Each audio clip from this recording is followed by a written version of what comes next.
Yes, me. Yes. Everyone has left the office already. It's after 6. Don't stay up here, Mr. Frank. What's the use of torturing yourself like this? I've come to say goodbye. I'm leaving. What do you mean?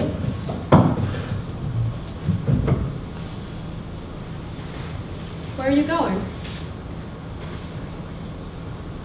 Where?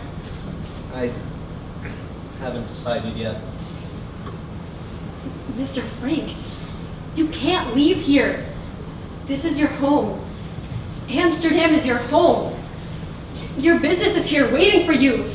You're needed. Can't stay in Amsterdam, Meep. There are too many memories. The school Anne used to go to. The house we used to live in. The piano player down the street. I'm not the man you used to know, Meep. Just a bitter old man.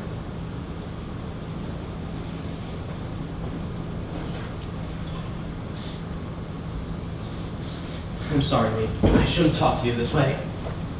After all that you've done for us, the suffering. No, it wasn't suffering. You can't say we suffered. I know what you and Mr. Kraler went through. I'll remember it for as long as I live.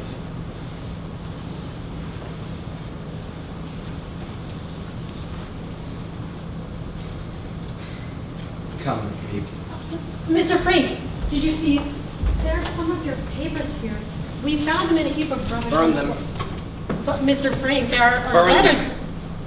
All of them.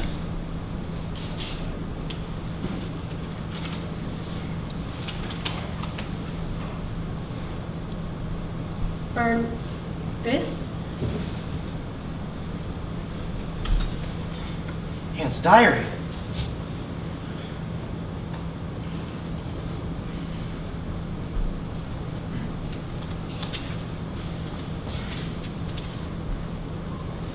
Monday, the 6th of July, 1942.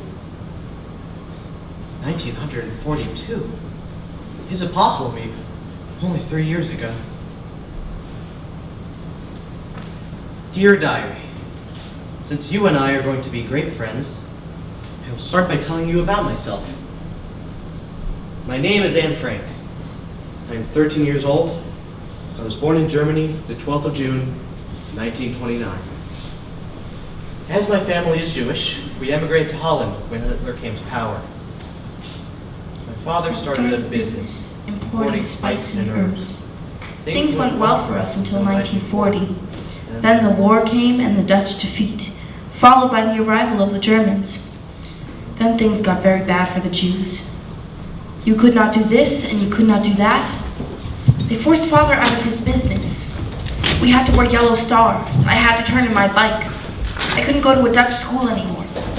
I couldn't go to the movies or ride in an automobile or even on a streetcar and a million other things. But somehow we children still managed to have fun.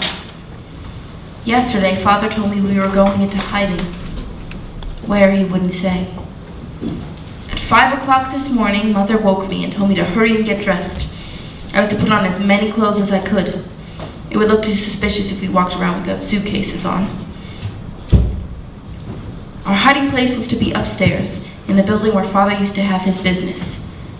3 other people were coming in with us. The Van Dans and their son Peter. Father knew the Van Dans, but we had never met them.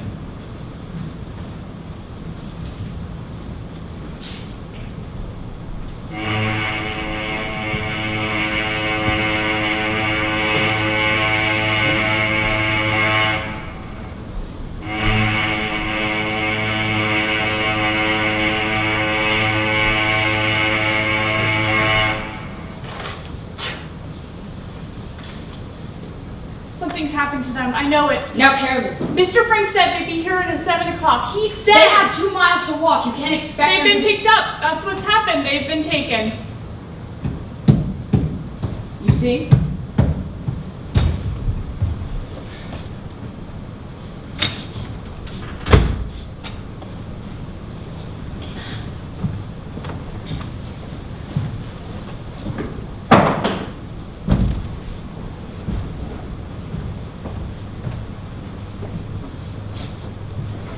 Miss Van Dam? Mr. Van Dam? Sorry we were so late. There are too many green police on the streets. We had to find another way around.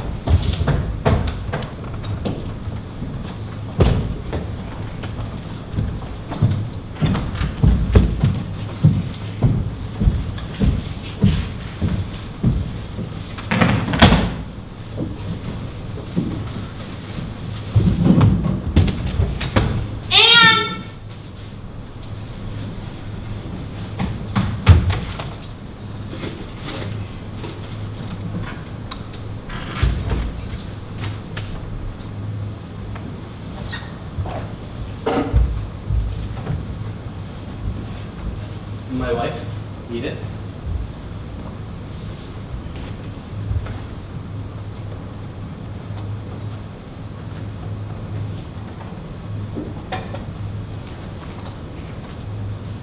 Their son, Peter.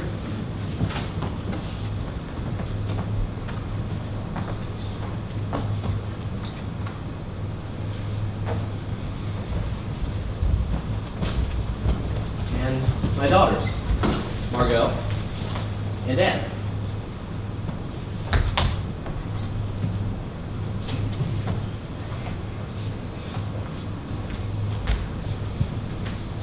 I'm sorry, there's still so much confusion. No, please, don't think of it. After all, we have plenty of time to arrange ourselves. I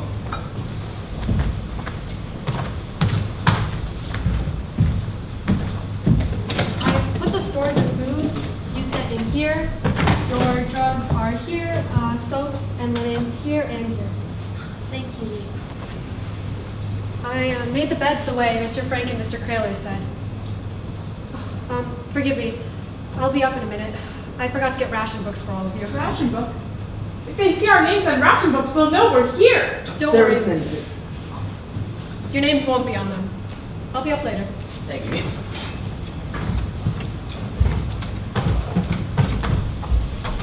So, the ration books? They're illegal? Then we've never done anything illegal. We won't be living exactly to regulation around here. This isn't the black market, Mrs. Frank. This is what we call the white market. Helping all of the hundreds and hundreds hiding out in Amsterdam. It's the Westertorn. I must go. I must be out of here and downstairs in the office before the work can begin. Oh, I'll get you a better bolt for the door for the stairs. It needs a bolt that you can throw yourself and open only at our city. Oh, you'll tell them about the noise. I'll tell them about the noise. Goodbye then. How can we ever thank you, Mr. Baylor?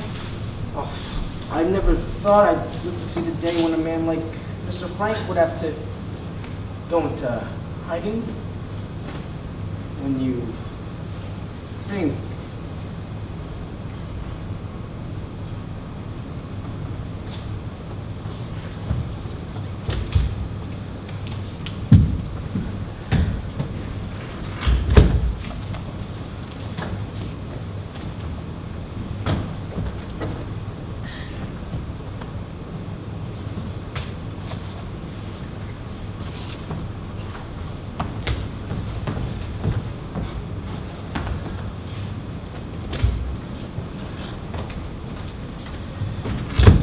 What was Mr. Carella saying about the noise? I think we should take off some of these clothes first. It's a wonder we weren't arrested walking along the streets. Petronella with a fur coat in July and that cat of Peter's crying all the way. A cat? Anne! It's all right, Godmother. I've got on 3 more pairs.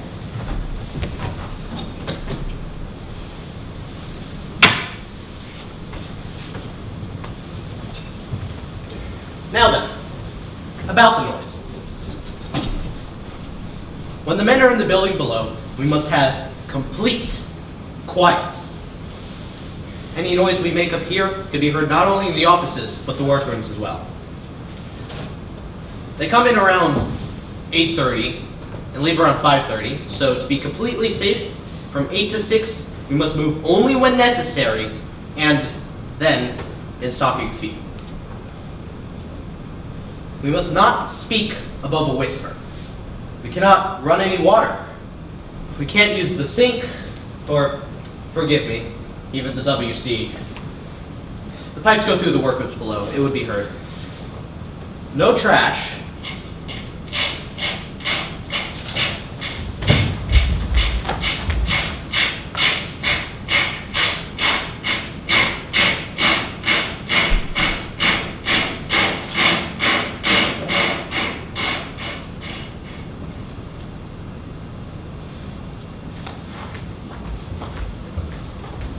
No trash can be disposed of that would ever reveal that anyone was living up here.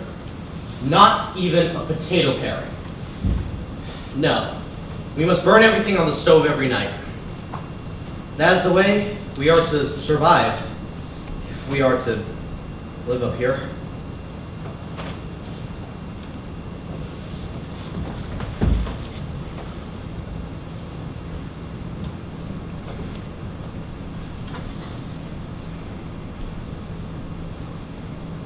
After 6 o'clock, we can talk and read and play games, just like we would at home. Now, I think it would be best if we were all settled in our rooms before the workmen arrive.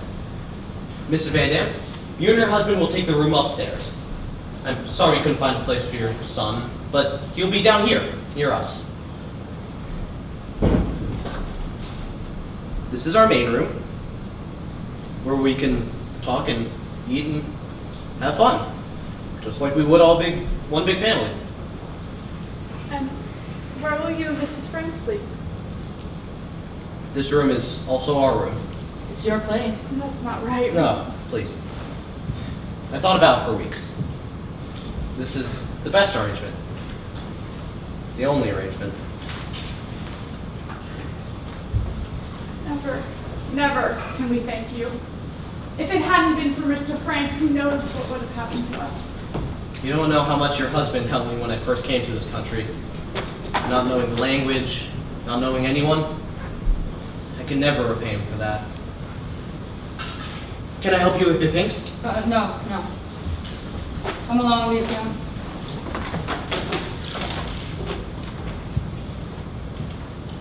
You'll be all right, Peter?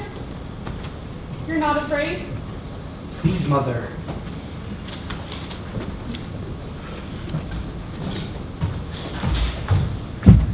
You too should get some rest, Edith.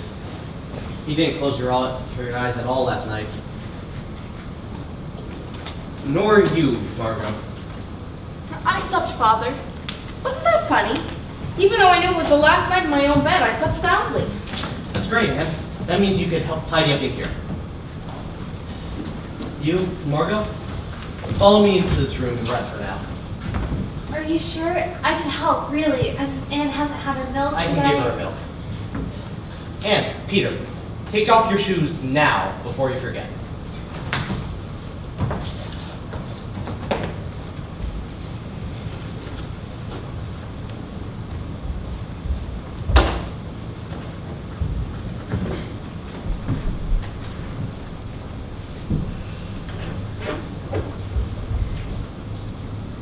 What's your cat's name? Mushi. Mushi.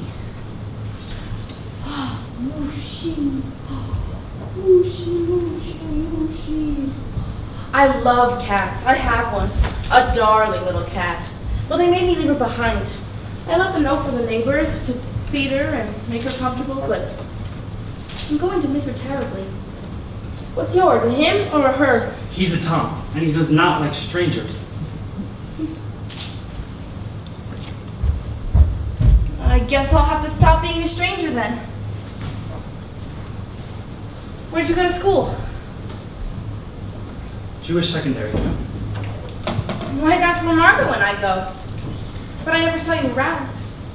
I saw you sometimes. You did? You're always in the middle of a bunch of kids. Well, why didn't you ever come over? I'm sort of a lone wolf. What are you doing? Taking it off. You can't take it off. If you go out without your star, they'll arrest you. Who's going out? Why, of course. guess you're right. We're not going out.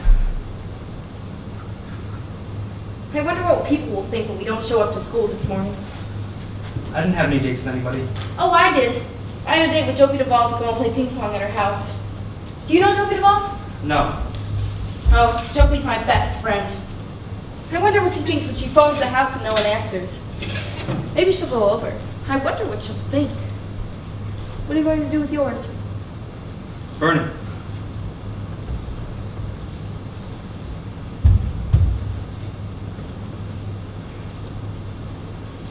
I don't know why, but I can't seem to burn it. Something they branded you with? Something they made you wear so they can spit on you? I know, but it is the Star of David after all, isn't it? Maybe it's different for a girl. Forgive me, Peter, but we must find a bed for your cat. I'm so glad you brought your cat. Anne was feeling so badly about hers. Here, will it be comfortable in this? Thank you. And this is your room. But I warn you, Peter, you must not grow another inch, or your feet will be sticking out over the skylight. Are you hungry? No thank you. We have bread and butter. You can have it for luncheon then. And tonight, we'll have a real dinner. Our first dinner together. Thanks. Thank you.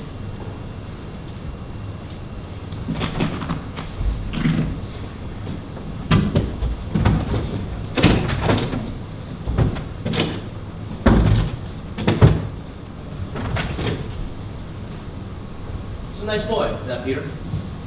He's awfully shy though, isn't he? You'll like him, I know. I certainly hope so, seeing as he's the only boy I'm likely to see for months and months. Anne, there's a box on that table. Will you get for me?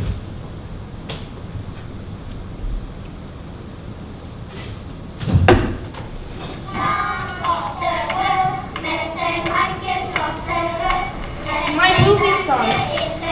How wonderful. I wondered where they'd gone. And Queen Wilhelmina? Oh, thank you, Father. There's something else. Look further.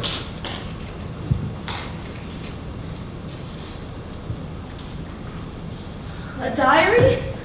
I've always wanted a diary. Thank you, Father.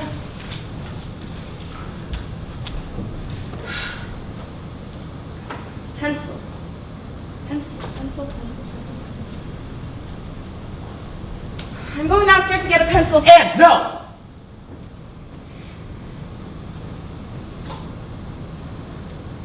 But there's no one downstairs now. It doesn't matter, Anne. I don't want you to ever go beyond that door. Never? Not even on Sundays? Can't I go down to listen to the radio? No. It's too dangerous. No. I don't want you to ever go beyond that door. I see.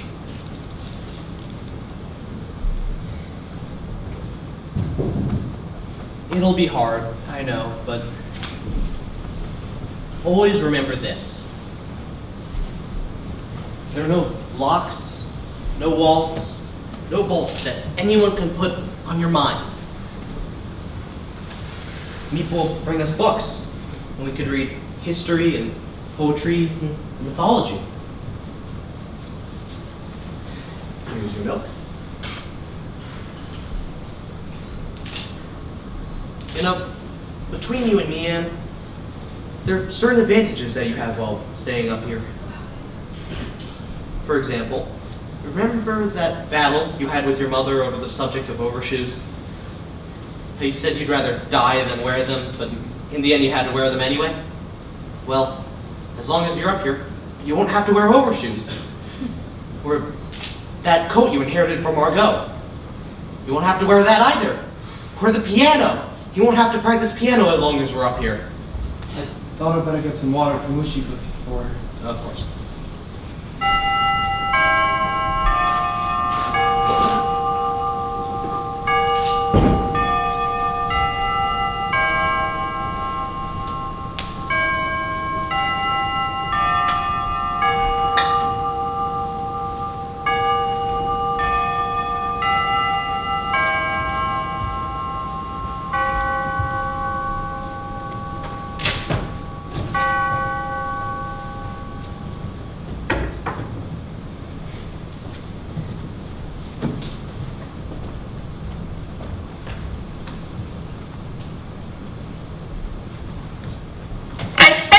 describing what it feels like to go into hiding. But I really don't know yet myself. I only know it's funny never to be able to go outdoors, never to breathe fresh air, never to run and shout and jump. It's the silence in the night that frightens me most. Every time I hear a creak in the house or a step out on the street, I'm sure they're coming for us. The days aren't so bad. At least we know Meep and Mr. Krill are down there below us in the office. Our protectors, we call them. I asked Father what would happen to them if the Nazis found out they were hiding us. Tim said they would suffer the same fate that we would. Imagine! They know this, and yet when they come up here, they're always cheerful and gay as if there were nothing in the world to bother them. Friday, the 21st of August, 1942. Today I'm going to tell you our general news.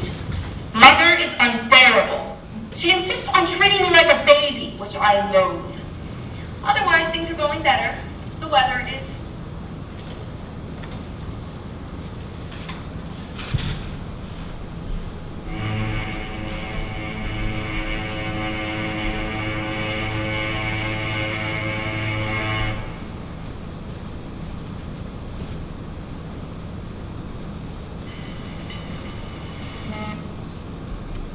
It's safe now.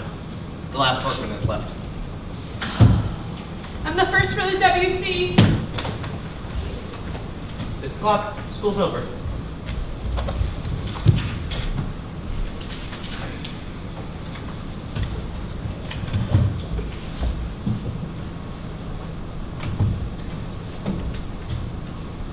Have you seen my shoes? Your shoes?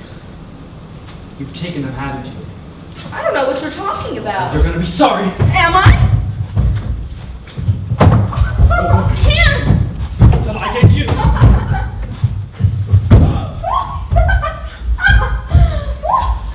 Hand! Peter!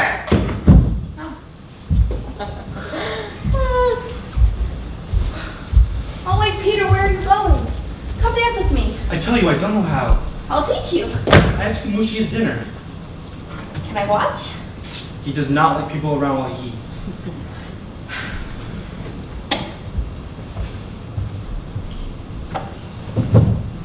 Anne, dear, I don't think you should act that way with Peter anymore. It's not dignified. Who cares if it's dignified? I don't want to be dignified. You complain that I don't treat you like a grown-up, but when I do, you resent me for it. I was just trying to have a little fun, that's all. It seems to me as if after you spent a whole day sitting still and hardly making any noise, you've got to have some fun. I don't know what's the matter with that boy. He isn't used to girls. Give him a little time. Time? Is it 2 months' time? I could cry.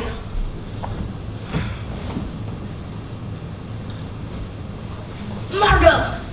Come here with me. Come on, please. We have to have supper. You know we're going to forget how to dance. When we get out of here, we won't remember a thing.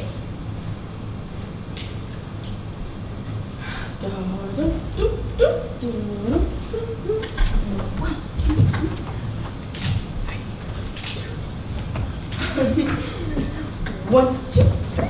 1, 2, 3. 1, 2, 3. 1, 2, 3. Next. Where's Peter? Where would he be? He's not in there with his cat, is he? His father will kill him if he catches him in there with his cat and his work not done. And get him out of there, will you? Knock, knock. Peter. Peter. What do you want? Your mother says to come out. I told you I'm giving Mushi his dinner. You know what your father says. For heaven's sakes, I haven't even looked at him since lunch. I'll feed him. I do not want you in there. Peter!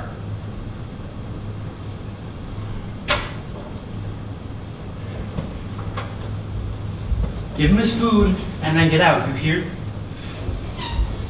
Now is that any way to talk to your little girlfriend? Mother, for heaven's sakes, please stop saying that. He acts like it's something to be ashamed of. It's nothing to be ashamed of to have a little girlfriend. Will you please let me alone? Look at him blush, look at him. You're crazy, she's only 13. And you're 16, just perfect. Your father's 10 years older than I am. I tell you, Mr. Frank, if this war continues any longer, you and I are going to be related. Mazel tov. I wonder where Meep is. She's usually so prompt.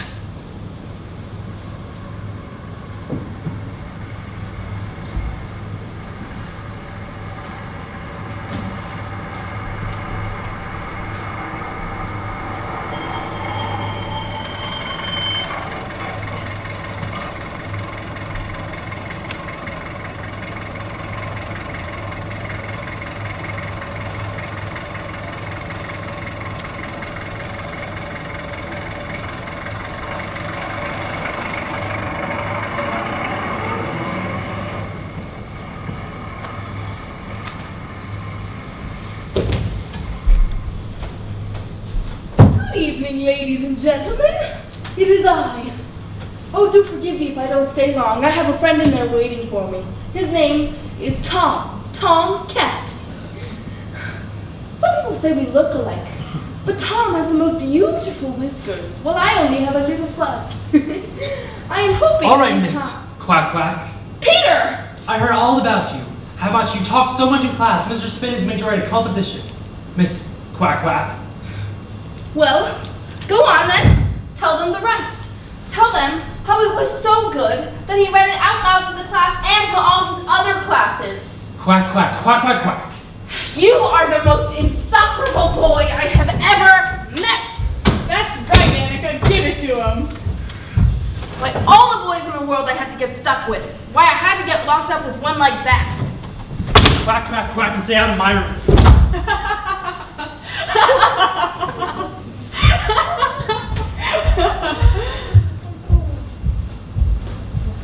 And dear, your hair. Are you feeling all right? Yes, Mother.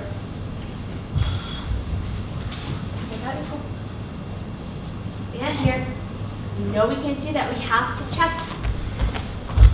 Show me your tongue. Mother, that is perfectly absurd. And dear, you know we can't do that. We have to prevent illness before it comes. Come on, show me your tongue. Don't be such a baby. Show me your tongue. Otto. You hear your mother, Anne. Come on now. Open up. Open up. Looks alright. But perhaps aspirin. My God, don't give that child any pills. I waited 15 minutes this morning for her to come out of the WC. I was washing my hair. I think that there's nothing wrong with our Anne, that to ride on her bike or a visit to Jokie the Wall won't fix right up. Isn't that right, Anne? Is it me? The workman just left a little while ago. What's for dinner? Beans. Not again. Poor Pootie. I know, but what can we do? That's all that meat brought us. We are now in what is known as the bean cycle. Beans boiled, beans en casserole, beans with strings, beans without strings. Saw you in there playing with your cat. It was only in there for a second. He's been out here the whole time doing his work. Anne, you got an excellent on your history paper today. That's Latin for very good. How about algebra, Pim? I'll have to make a confession. Up until now, you've managed to stay ahead of me in algebra. Today you caught up. We'll leave it to Margot to correct. Isn't algebra vile, Pim? Vile. How did I do? Excellent, excellent, excellent, excellent, excellent. Should have used the subjunctive here. Should I? I thought. Look here. Mrs. Van Dam, may I try on your fur coat? No, Anne. It's all right. But be careful with it. My father gave it to me the year before he died. He always bought the best that money could buy.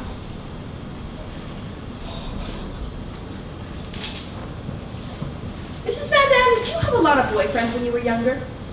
And dear, that's a personal question. It's impolite to ask personal questions. I really don't mind. The boys always came buzzing around me. Oh God, not again. One summer, we had a big house in Hilversum. Boys came buzzing around like bees around a jam pot. And when I was 16, we were wearing skirts very short those days, and I had some good-looking legs. I still have them. I may not be as pretty as I used to be, but I still have my legs. How about it, Mr. Frank? All right, we see them. I wasn't talking to you. I was talking to Mr. Frank. For heaven's sakes, Mother. I just hope the girl you marry has as good. My father used to worry about me, with so many boys hanging around. He used to tell me, if any of them gets fresh, you say to him, remember, Mr. So-and-so, remember I'm a lady. Remember, Mr. So-and-so, remember I'm a lady.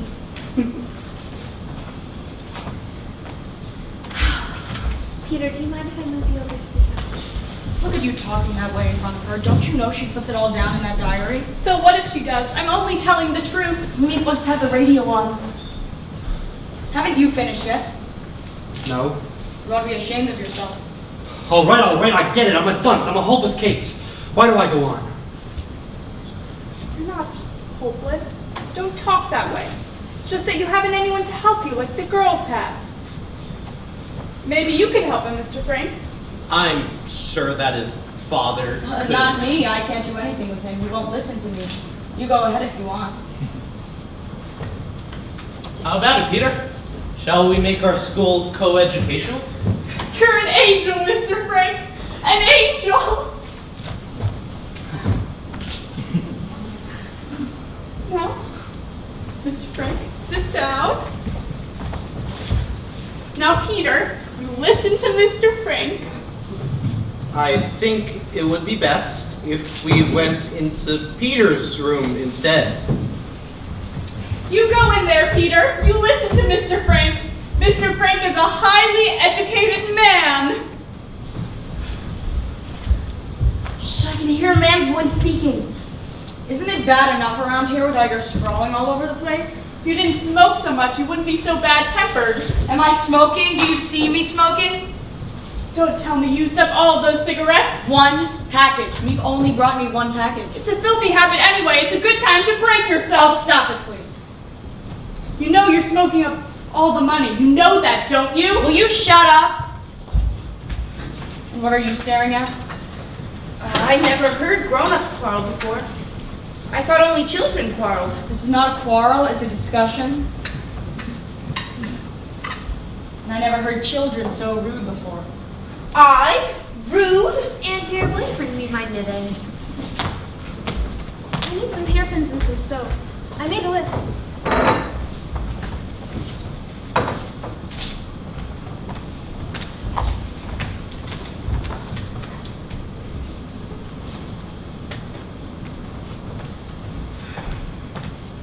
And here, did you have young books for me?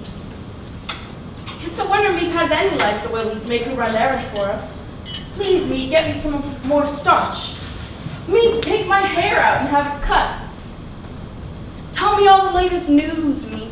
Did you know she's engaged? His name's Dirk. And she's afraid that the Nazis are going to pick him up and take him to one of their war plants.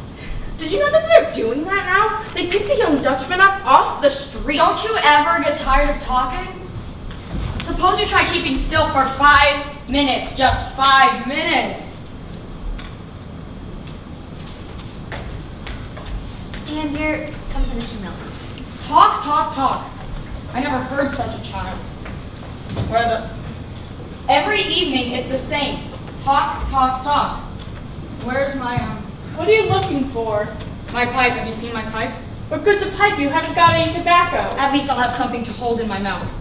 Margot, have you seen my pipe? It was on the table last night. I know. I know. Anne, have you seen my pipe? Anne? And Mr. Van Dam is speaking to you. Oh, am I allowed to speak now? You're the most aggravating. The trouble with you is you've been spoiled. What you need is a good old-fashioned spanking. Remember, Mr. So-and-so, remember I'm a lady. Why aren't you nice and quiet like your sister Margot? Why do you have to show off all the time? Let me tell you a little secret, young lady. Men don't like that kind of thing in a girl. Men like a girl who will listen to him once in a while. A domestic girl who will keep her house shining for her husband. Who loves to cook and sew. I would cut my throat first. I'd open my veins. I'm going to be remarkable. I'm going to Paris. Oh, Paris! To study music and art. Yeah. I'm going to be a famous dancer or singer or something wonderful. Look what you've done to my beautiful fur coat! I'm so sorry. Father gave me. I'm very, very sorry. It's not yours, so go on, ruin it! You know what this coat cost? Do you? Do you? I could kill you for this! I could just kill you! Petronella! Leafia, the supper, come back! Anne, dear, you mustn't act that way. It was an accident. Anyone can have an accident. I don't mean that. I mean the talking back. You mustn't answer back. You don't see Margot answering back now, do you? She's quiet, respectful. She keeps her distance. These are our guests. We must show the utmost courtesy to them. Be more like Margot, please. And have them walk all over me the way they do her? No thanks. I'm not worried that anyone is going to walk all over you. I'm worried for them that you'll walk all over them. You're wild, self-willed. If I ever talk to my mother the way you talk to me, Things have changed. People aren't like that anymore. Yes, mother, no, mother, anything you say, mother. I have to fight things out for myself and make something of myself. you don't see Margot fighting now, do you? Margot, Margot, Margot, Margot! That's all I ever hear from anyone. How wonderful Margot is. Why can't you be more like Margot? Oh, come on, Anne. Everything you do is right and everything I do is wrong. You're all against me, and you worst of all. Margot, can you put the soup on the stove? We should finish supper. That is, if there's anyone around here who cares to eat. I told your father this won't work. I can hardly say a word to Anne. You know, Anne, in half an hour she'll be out here laughing and joking. These quarrels, this bickering.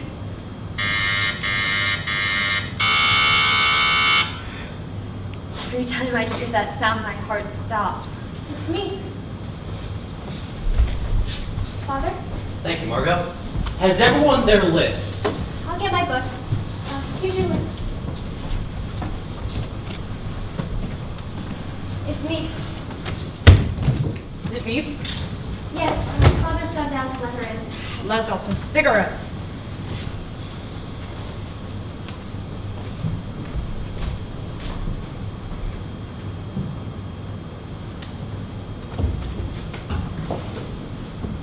Mr. Krayler. How are you, Mr. Fraley? When Mr. Krayler comes, the sun begins to shine. Meep's coming? Oh, not tonight. Mr. Krayler has something that he'd like to discuss with us. Something that he says requires immediate decision. It's a man in the storeroom.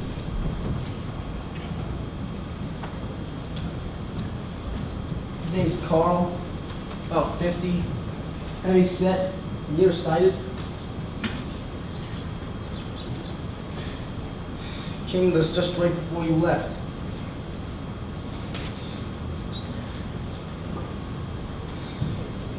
Then he brought a man. Brought a man that you probably know. It's Dirk. Meeps Dirk. You know, he came and just begged me. He grabbed my collar in my office. He told me that he had a man he had to help, who was a dentist. He came and begged me, can I help this man? Can I find him a hiding place? So I've come to you. I know it's a terrible thing to ask of you, living as you are. But would you take him in with you? Of course we will. It will only be a night or two. Until I find another place. Where is he right now? Downstairs in the office. Good. Bring him up.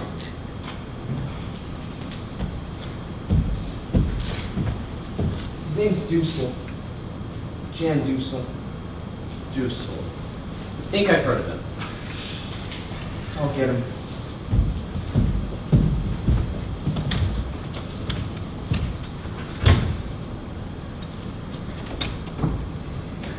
I'm sorry. I spoke without consulting any of you, but I know you feel the same way as I do. There's no need for you to consult anyone. This is your place. You have a right to do whatever you choose. The only thing I feel, there's so little food as it is, and to take in another person. We can stress the food a bit. It's only for a few days. You want to make that? But Otto, where are we gonna put it? He can have my bed. I won't mind sleeping on the floor. No, Peter. Your room's too small, even for you. I have a much better idea. I'll come in here with you and Mother, and Margot can sleep in Peter's room, and Peter and Mr. Dussel can have our room. That's right, we could do that. No, Margot, I don't want you sleeping in that room. Nor you, Anne. Mushi has caught some rats in there. Peter's brave. He doesn't mind. Well, how about this? I'll come in here with you and Mother, and Margot and Mr. Dussel can have our room. No. Anne, you can come in here, and Margot, you can come in here, and you can stay with Mr. Dussel. Wait, why can't I come in here with you? It's just not proper having Margot and... Can you help Margot with your things, please? Anne, you don't mind sharing a room, do you? No, of course not. Okay. Where is the cognac? It's over here, but I was saving it in case of emergency. I think we couldn't find a better place to use it. Peter, will you get 5 glasses?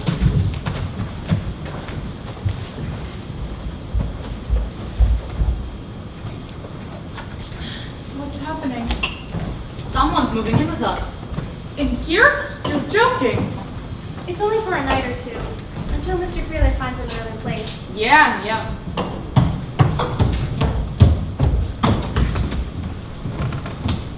Come in, Mr. Dussel.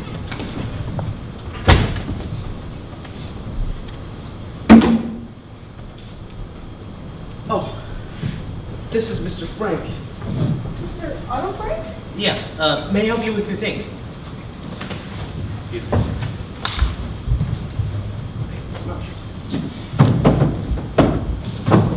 This is my wife, Edith. Mr. and Mrs. Van Dam.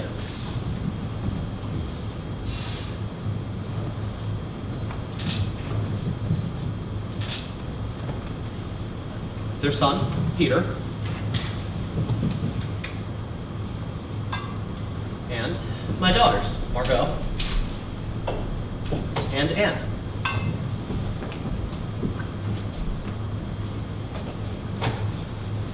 Thank you, Mr. Frank. Thank you all. Mr. Dussel, I leave you in good hands. Oh, Dirk's coat. What can I say to thank you? Mr. Dussel, Mr. Greeler and me are our lifelines. Without them, we wouldn't be able to survive. Please, you make us seem very heroic. It isn't that at all. We simply don't like the Nazis. We don't like their methods. We don't like anything about them. Yeah, we know. No one's gonna tell us Dutchmen what to do with our damn Jews. Pay no attention, Mr. Frank. I'll come back up again to see if they're treating you right. Don't bother to come back up again. Peter will bolt the door after me. Won't you, Peter? Yes, sir. Thank you, Peter. I'll do it. Goodbye, then. Thank you so much.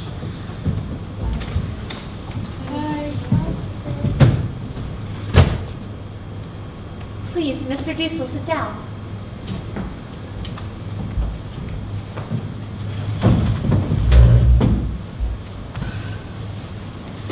I'm dreaming. I can't believe my eyes. Mr. Otto Frank, here! You haven't gone to Switzerland, then? We've been here all this time. A woman told me, she said she had gone to your house. Door was open, everything was in disorder, dishes in the sink. She said she's found a piece of paper in the wastebasket with an address scribbled on it. An address in Zurich. She said you must have gone to Zurich. Father put that there purposefully, just so people would think that Barry's king. And you've been here all this time? Ever since July. Maybe it worked. That paper you put in the wastebasket, people think we really went to Switzerland. I'm glad, Anne. Now then, the toast. To Mr. Dussel. To Mr. Dussel. Welcome. We're very glad to have you with us.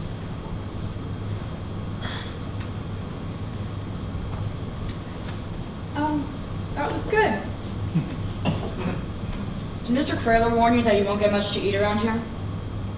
You can imagine 3 ration books among the 7 of us, and now you make 8. Mr. Van Dam, you don't realize what's going on that you should warn me of a thing like that. You don't understand what's going on outside. Right here in Amsterdam, hundreds of Jews are being deported. They surround the block and search house by house. Children come home to find their parents gone. Hundreds are disappearing. People that you and I know. The Hohensteins, the Wessels. I didn't know things had gotten that much worse. Oh, forgive me for speaking so. Do you know the Duvals? Do you know what has become of them? Their daughter Joby and I were in the same class. Joby is my best friend. They're gone.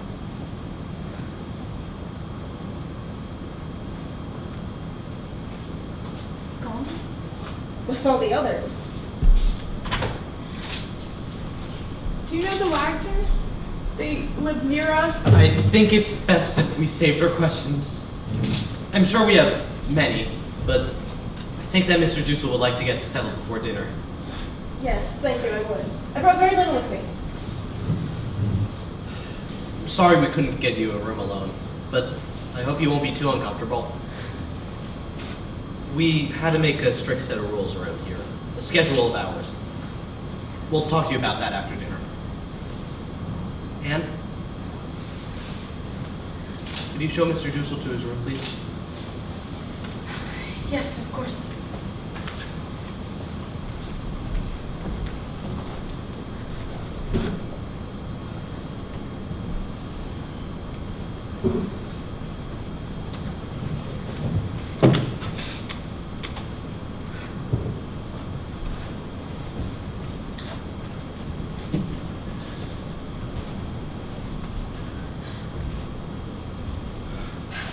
This has been such a shock to me.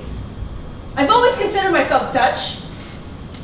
I was born in Holland. My father was born in Holland, and my grandfather.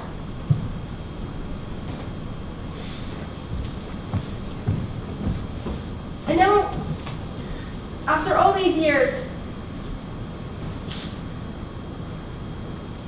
you'll excuse me.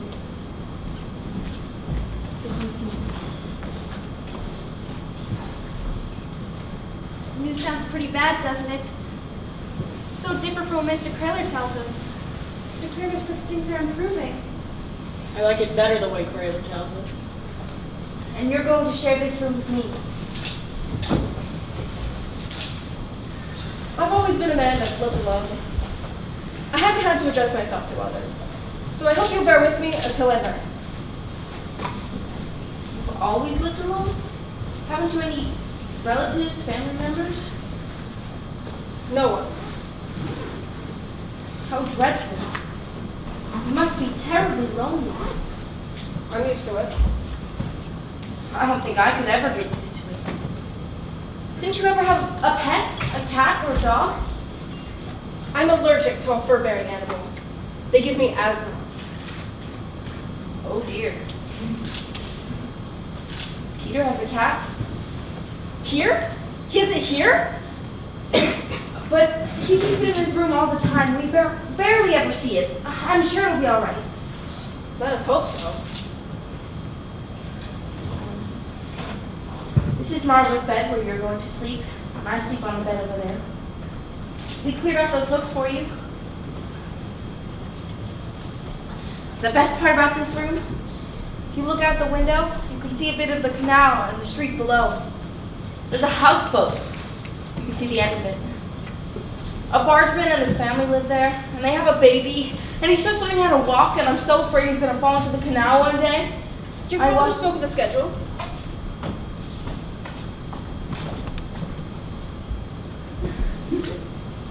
Oh, yes. Well, the schedule's mostly about times we have to be quiet, and times to use the WC. You can use it now if you'd like. No, thank you. I suppose you think it's awful my talking about a thing like that, but you don't know how important it can get to be, especially when you're frightened. About this room, the way Margot and I did it, she would take it in the afternoons for reading, writing, lessons, you know, and I would have it in the morning. Is that all right with you? I'm not at my best in the mornings. Well, you take the mornings then. I'll have the afternoons. Tell me, when you're here, where am I spending my time? And there with all those other people? Yes. I see. I see. We have supper at 6:30. Then, if you don't mind, I like to spend 10 minutes before eating, lying down. I find it helps digestion.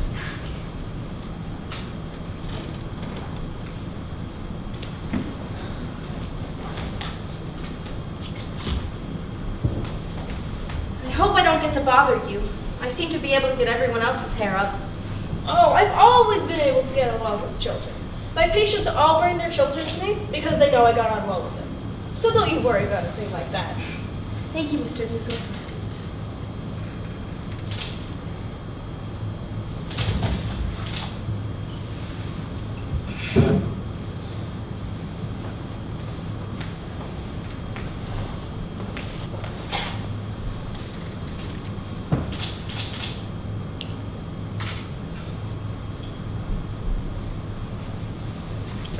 And yesterday I finished Sissy Van Markstadt's latest book. I think she is a first-class writer. I shall definitely let my children read her. Monday, the 21st of September, 1942. Mr. Dussel and I had another battle yesterday. Yes, Mr. Dussel. According to him, nothing, I repeat, nothing is right about me. My appearance, my character, my manners. While he was going on at me, I thought, someday I'll give you such a smack that you'll fly right up to the ceiling. Why is it that every grown-up thinks he knows the way to bring up children, particularly the grown-ups that never had any? I keep wishing Peter was a girl instead of a boy. Then I would have someone to talk to. Martha's a darling, but she takes everything too seriously. To pause for a moment on the subject of Mrs. Van Dam, I must tell you that her attempts to flirt with Father are getting her nowhere. Pim, thank goodness, won't play.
about that child, Mrs. Frank. Yelling like that! For all we know, there could be someone on the streets. She's endangering all of our lives! It's all right, Anne. You're safe. Every night, she twists and turns. I don't get any sleep. I spend half of my night shushing her. And now it's nightmares! Mr. Dussel, will you please go back to sleep? Anne will be herself in just a minute. No, thank you, but I'm going to the WC. The one place where there's peace. It's all right. What is it? What happened? A nightmare. She was having a nightmare. I thought someone was murdering her. Unfortunately, no. Is it Thank you, Peter. You can go. Was it a particularly bad dream? Perhaps if you told me. I'd rather not talk about it. All right then. Go back to sleep. I'll wait with you until you fall asleep. You don't have to do that. Oh, really, Anne, I'd like to. I'd rather you didn't. All right. Is there anything else I can get you? Will you please ask Father to come in? All right, Anne. Good night, dear.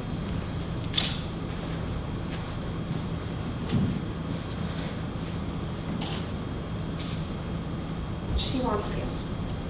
Edith. It's all right. I'm happy she'll at least have you to go to when she needs something.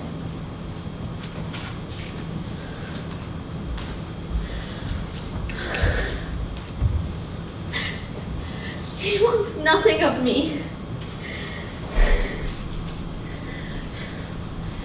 She pulled away when I leaned down to kiss her goodnight.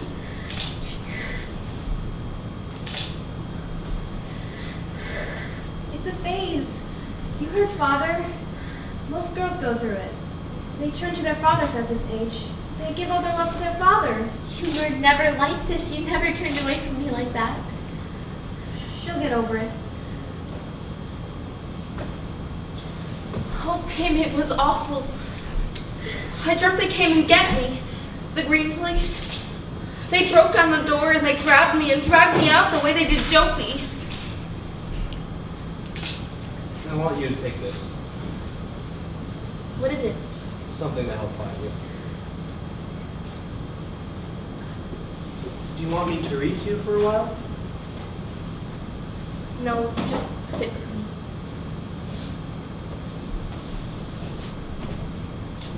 Oh, Pim, was I awful? Did I yell terribly loud? Do you think someone on the street could have heard? No. Lie down now. Try to get some sleep.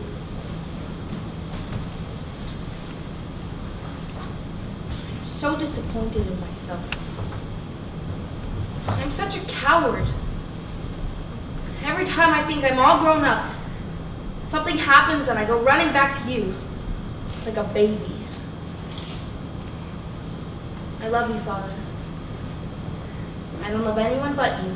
Anne, It's true, I've been thinking about it for quite some time. You're the only one I love. great to hear that you say you love me, Anne, but I'd be much happier if you said you loved your mother as well. She needs you right now. Your love. She doesn't understand me. Every time I try to explain my life views to her, she asks me if I'm constipated. You hurt her very much just now, Anne. She's crying. She's in there, crying. I couldn't help it. I just told the truth. I didn't want her in here. Oh, Pim, I was awful, wasn't I? And the worst part of it is, I can stand off and see myself being cruel and know that it's wrong, and yet I can't stop myself. What's wrong with me? Tell me, don't just say it's a phase, help me. There's only so much us parents can do for our children. We can try to be good role models. Lead the way. The rest you must do yourself. You must build your own character. I try, Father. I do. Every night when I've gone into bed, I sit in the dark and think back over the day and everything that I did wrong. Like putting the wet mop in Mr. Dussel's bed. And I tell myself, I'm never going to do that thing again. I might do other things, worse things, but I will never do that thing. I do have a nicer side, Father. A sweeter, nicer side.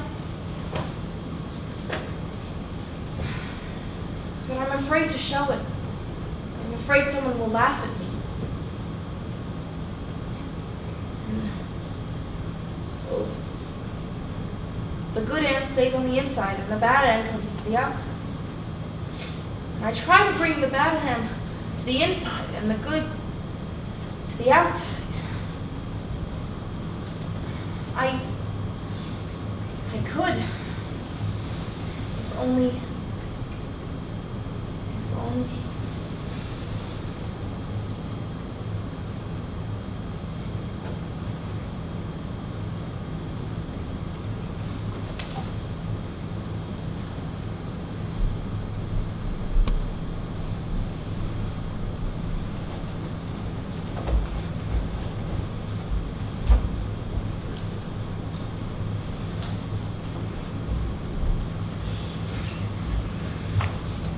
The air raids are getting worse. They come over day and night. The noise is terrifying. Pink says it should be music to our ears. The more planes, the sooner we'll come to the end of the war. Mrs. Van Dam pretends to be a fatalist. What will be, will be. But when the planes come over, who is the most frightened? No one else but Petronella. Monday, the 9th of November, 1942. Wonderful news. The Allies have landed in Africa. Pim says that we can look for an early finish to the war. Just for fun, he asked each of us what was the first thing we wanted to do when we got out of here. Mrs. Van Dam longed to be home with her own things. Her needlepoint chairs, the Bechstein piano her father gave her, the best that money could buy. Peter would like to go to a movie. Mr. Dussel wants to get back to his dentist stroke. He's afraid he's losing his touch. For myself, there are so many things. To ride a bike again, to laugh till my belly aches, to have new clothes from the skin out, to have a hot tub filled to overflowing and warm in it for hours, to be back in school with my friends.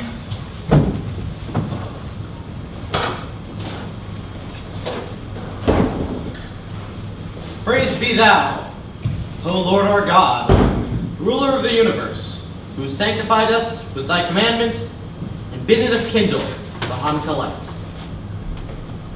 Praise be thou, O Lord our God, ruler of the universe, who has wrought wondrous deliverances for our fathers in days of old. Praise be thou, O Lord our God, ruler of the universe, that thou hast given us life and sustenance, and brought us this happy season. Amen.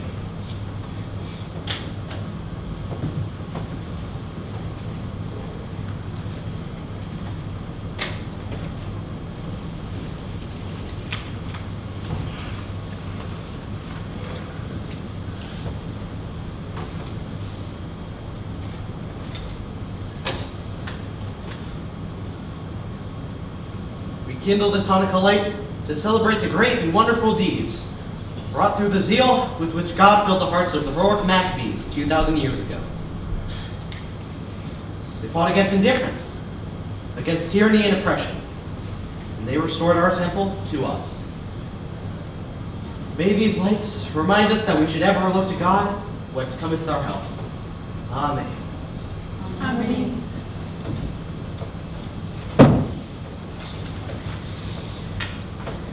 I lift up my eyes unto the mountains, from whence cometh my help. My help cometh from the Lord, who made heaven and earth. He will not suffer thy foot to be moved. He that keepeth thee will not slumber. He that keepeth Israel doth not slumber nor sleep. The Lord is thy keeper. The Lord is thy shade upon thy right hand. The sun shall not smite thee by day, nor moon by night. The Lord shall keep thee from all evil. He shall keep thy soul. The Lord shall keep and guard thy going out and coming in, from this time forth and forevermore. Amen. Amen.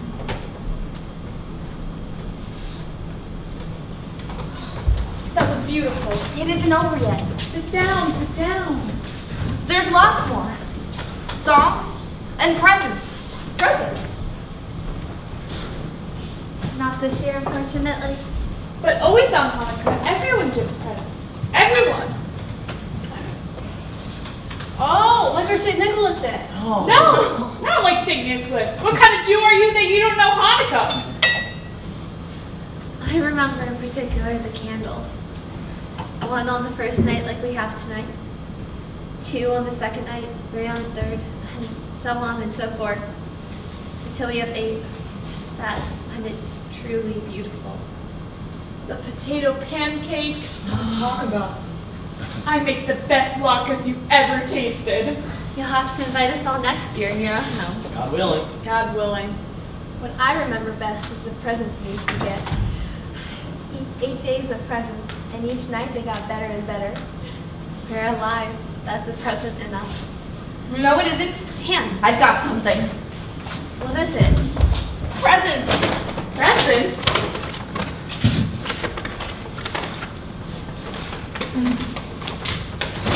What she got on her head?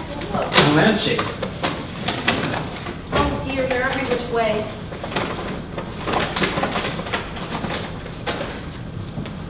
Margot? Go on, read it aloud. You never lost your temper. You never will, I fear. You are so good, but if you should, put all your crosswords here.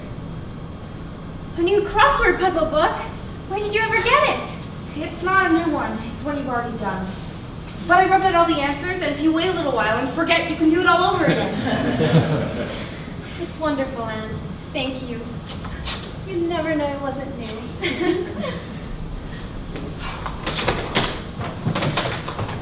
Mrs. Van Dam? What is it? It's hair shampoo. I took all the odds and ends of soap and mixed it with the last of my perfume. Thank you, Anne. This is wonderful. Oh, Mr. Van Dam, yours is something you really want. Ooh.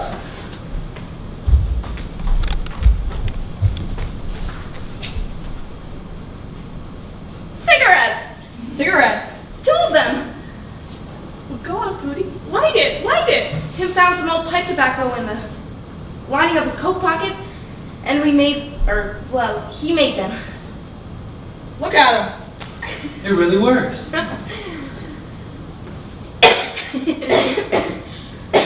Thank you, Anne. Thank you.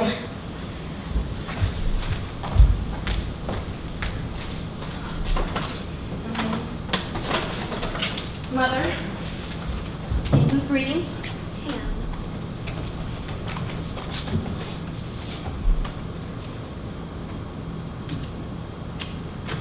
Here's an IOU I promise to pay. 10 hours of doing whatever you say, signed Anne Frank. Anne. Thank you. 10 hours of doing anything you're told. Anything. Yep. You don't want the soda, would you, Miss Frank? Never. This is the most precious gift I've ever received.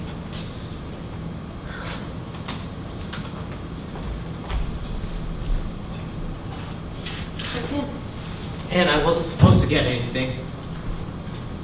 It's a muffler, like an ascot, you know? To wear around your neck. I knitted it each night, in the dark. I'm afraid it looks much better in the dark. It's fine. It fits me perfectly, Anne. Thank you.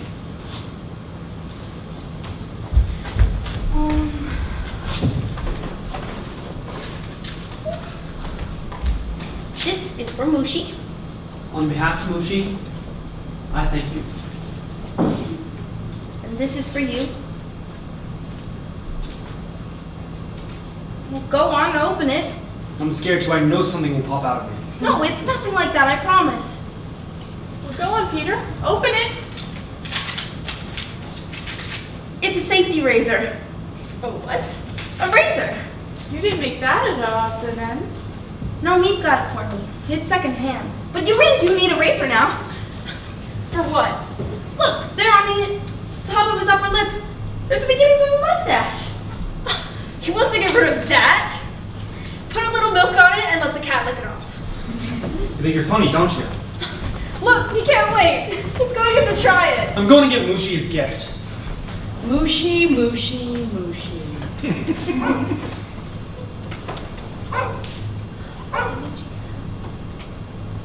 And last, but never least, my roommate.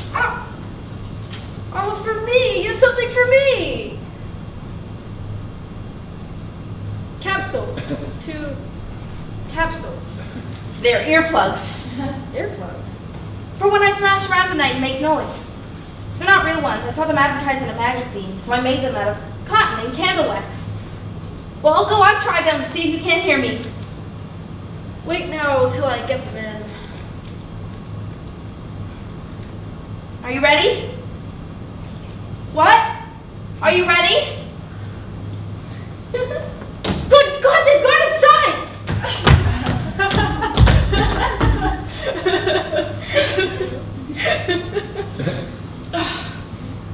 Oh, thank you, Anne. Thank you. When did she have the time?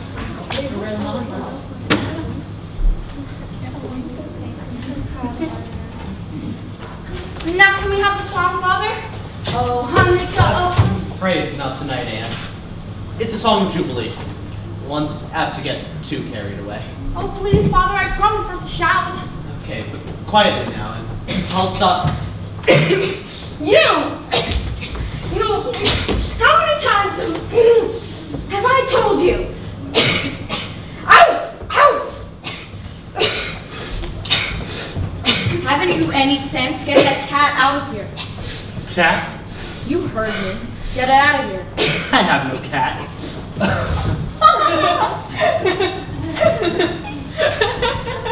Doesn't need to be the cat. His clothes are enough. When he walks out of that room, Don't worry, it won't bother you anymore. We're getting rid of it. at last you listen to me. I'm not doing it for you. That's all in your mind, all of it. I'm doing it because I'm sick and tired of seeing that cat eat all our food. That is not true. I only give him scraps and bones. Don't tell me. That cat gets fatter every day. Damn cat looks better than any of us. Out he Ben- goes tonight. No. Anne, You can't take that cat. It's Yeah. Peter's cat. If he goes, I go. Go. You're not going and the cat's not going. Now please, everyone, this is Hanukkah! Hanukkah! What's the matter with all of you? Now please, Anne, let's have the song. Oh, Hanukkah, I oh. think we should put out the candle first. That way we'll have something for tomorrow. but Father, you're supposed to let themselves burn out. I'm sure that God understands shortages. Praise be thou, O Lord our God, for sustaining us, permitting us to celebrate this joyous festival. Amen.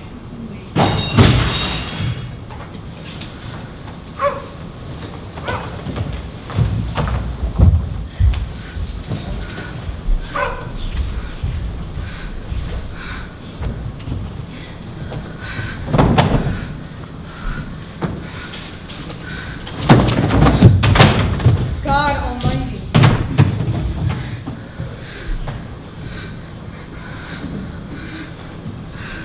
Do you hear anything?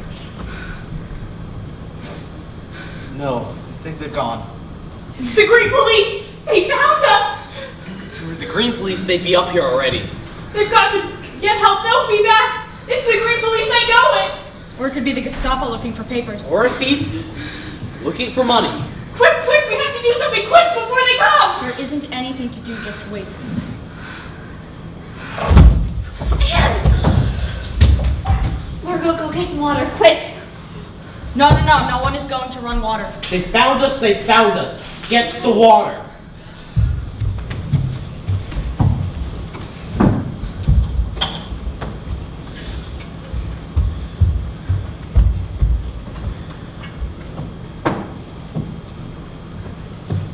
I'm going down. No, Father, no! There may be someone down there waiting. This Margot, stay close. is a Saturday. We don't have any way of knowing what happened until me or Mr. Kraler come up on Monday. We cannot live with this uncertainty. Don't go, Father. Margot! Shush! Shush. Hootie? Hootie? Where's our money? Get our money! I hear you could pay the Green Police off so much ahead. Go upstairs quick, get our money! Keep still. Do you want to be dragged off to a concentration camp? Are you just going to stand there and wait for them to come and get you? Do something, I'm telling you! Will you keep still? Where's Father? Somebody go get Father, please! I'll go. Haven't you done enough? Please, please, him! Quiet! Quiet.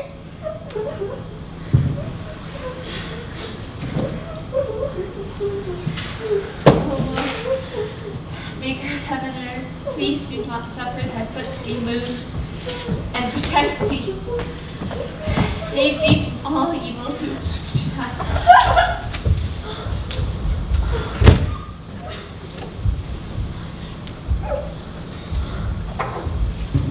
It was a thief. The noise must have scared them away. They took the cash box and the radio. They left in such a hurry. The door is swinging wide open. I think it would be best if we got some light. Are you sure it's all right? Yes, the danger is past. Anne, come on. We're safe. Don't worry. Who says the danger has passed? Don't you realize we are in a greater danger than ever? Sir Dussel, will you be still? Thanks to this clumsy fool, there's someone now on the street who knows we're up here. Someone who now knows we're up here hiding. Someone knows we're here, yes. But who is that someone? A thief! A thief! You think a thief is going to go to the Green Police and say, hey, I was robbing the place the other night? You think a thief is going to do that? Yes, I think he will. You're crazy! I think one day he'll be caught, and he'll make a bargain with the Green Police. If they let him off, he'll tell them where some Jews are hiding. He's right. Father, we have to go somewhere. We have to get out of here. Go where? Yes, where do we go?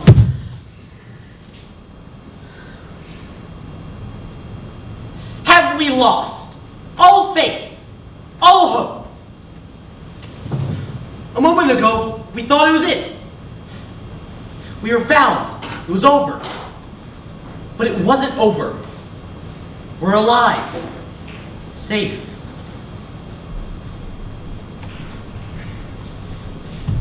Thank you, God, for your infinite mercy, seeing it fit to spare us once again.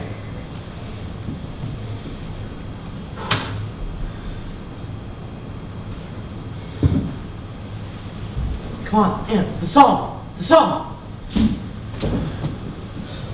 Hanukkah, oh Hanukkah, come light the menorah.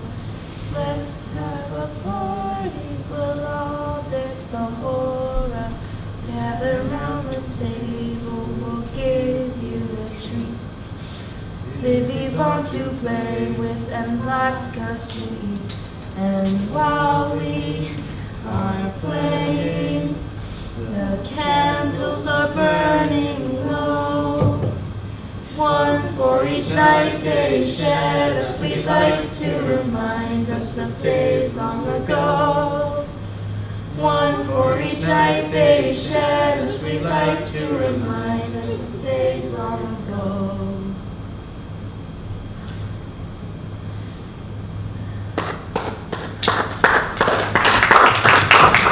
Saturday, the 1st of January, 1944.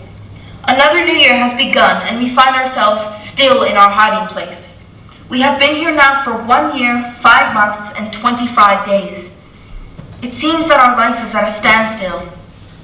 We are all a little thinner. The Van Dance discussions are as violent as ever. Mother still does not understand me. But then, I don't understand her either. There is one great change, however. A change in myself. I read somewhere that that girls of my age don't feel quite certain of themselves, that they become quiet within and begin to think of the miracle that is taking place in their bodies. I think that what is happening to me is so wonderful, not only what can be seen, but what is taking place inside. Each time it has happened, I have a feeling that I have a sweet secret. And in spite of my pain, I long for the time when I shall feel that secret within me again.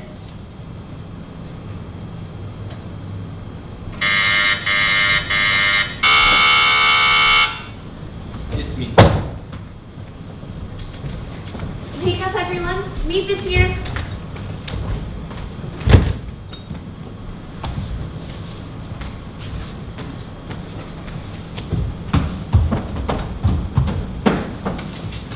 Pete and Mr. Taylor. I'm surprised. I came to bring you New Year's greetings.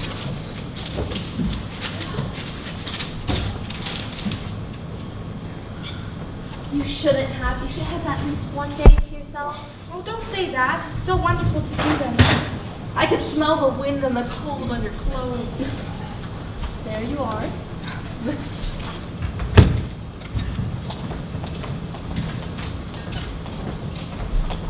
How are you?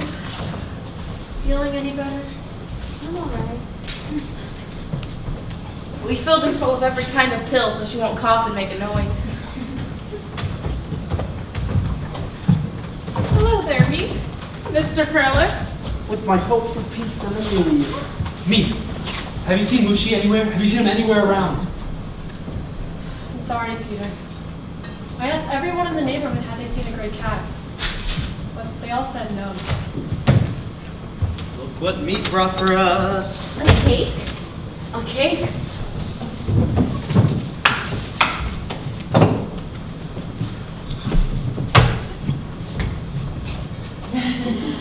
I'll get some plates. Maybe you shouldn't have. You must have spent weeks sugar rationing all this. I can remember the last time I saw a cake. Not since you brought us one last year. You remember? Don't you remember? Just this time last year, New Year's Day.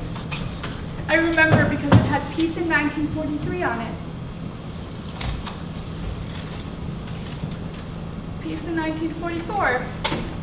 Well, it has to come sometime, you know? Hello, Mr. Dussel. How are you, Mr. Dussel? Here's the knife, Fiona. How many of us are there? None for me. Please, you must. I couldn't. Good. That leaves 1, 2, 7 of us. 8! 8! It's the same number it's always been. Take it for granted Margot won't eat any. Why wouldn't she? I don't think a little sugar cake would hurt her. All right. I just didn't want her to start coughing again, that's all. And please, Mrs. Frank should cut the cake. What's the difference? It isn't Mrs. Frank's cake, is it me? It's for all of us. Mrs. Frank divides things better. What are you trying to say? Oh, come on, stop wasting time. I give everyone exactly the same, don't I? Forget it, Carly. No, I want an answer, don't I? Yes. Everybody gets exactly the same. Except Mr. Van Zandt always gets a little bit more. That's a lie. She always cuts Please. the same. Please.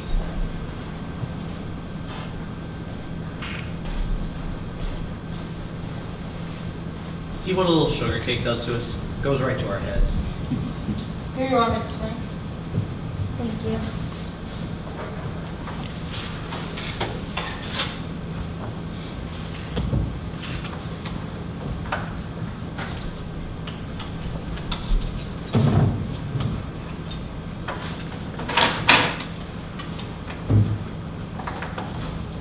Maybe Musha went back to our house.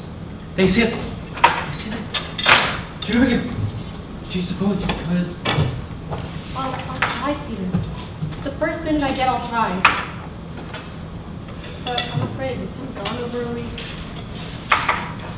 Make up your mind already. Already someone has made a nice big dinner for that cat.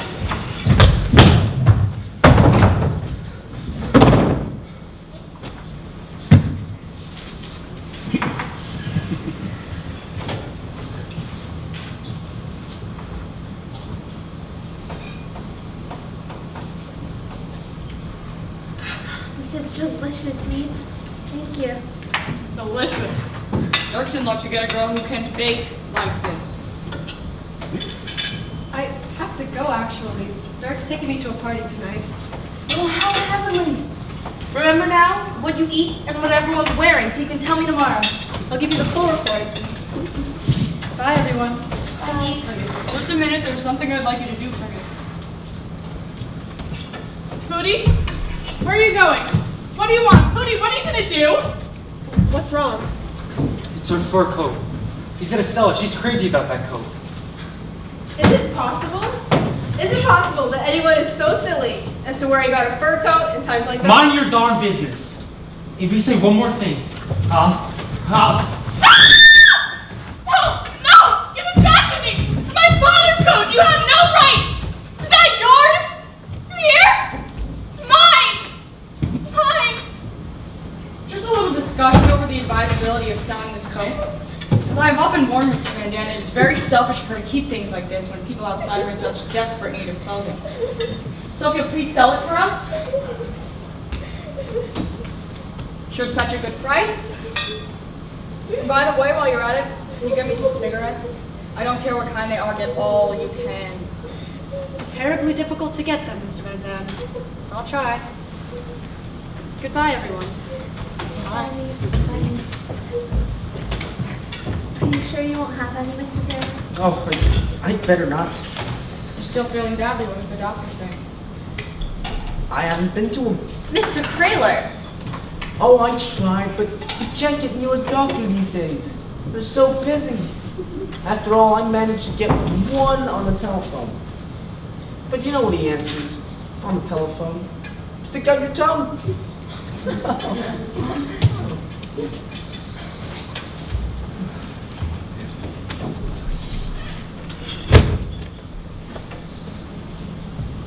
Oh, Mr. Frank, I have some papers here. I wondered if you'd go over them with me. of course. If we could go downstairs. What's happened? Something's happened, hasn't it, Mr. Kraler? No. I really need your father's Something's advice. gone wrong. I know it. If it's something that concerns all of us, I think it's best we all hear it. But the children. Their imagination would be worse than any reality.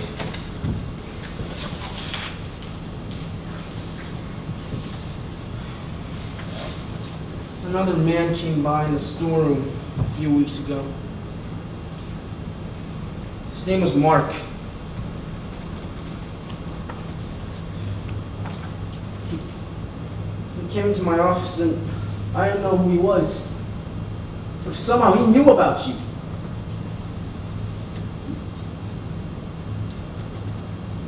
He asked me how Mr. Frank was and where he was. And I acted like I didn't know anything about it. But he thought I actually knew. Then he left. The next day he came back with some invoices for me to sign. Then after, as I was going through them, he was looking at the bookcase. The bookcase that hides your door. Look, I don't know if he really knows, or if he really doesn't know. And I don't know this man. And I can't find him for you.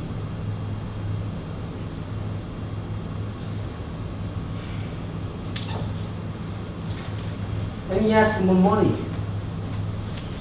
He asked for 20 guilders. Blackmail. 20 guilders is very modern blackmail. That's just the beginning. You know what I think? He was the thief that was down there that night. That's how he knows we're here. How was it left? What did you tell him? I said I had to think about it. What should I do? Pay him the money? Or what? I don't want to actually let you all down. Is it really so much he's asking? How much are they paying nowadays? You could get it in a war plant. But this is not a war plant. Mind you, I don't know if he really does know. Or if he really doesn't know. Offer him half. Offer him half, then we'll see if it's really blackmail. And if it is, then we've got to pay anything he asks. Anything. We'll decide that when the time comes. This may be all my imagination. You get to a point these days where you suspect everyone and everything. One simple look at the word, I found myself Where's the telephone? What does that mean, the telephone ringing on a holiday? That's my wife. I told her I have to go back to the office to go over some papers. To call me when she's done with church. I'll offer Math that. Goodbye then. Bye, Mr. Gurley. We'll hope for the best.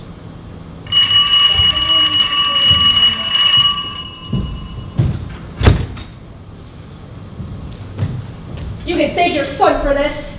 Smashing that light? I tell you, it's just a matter of time now.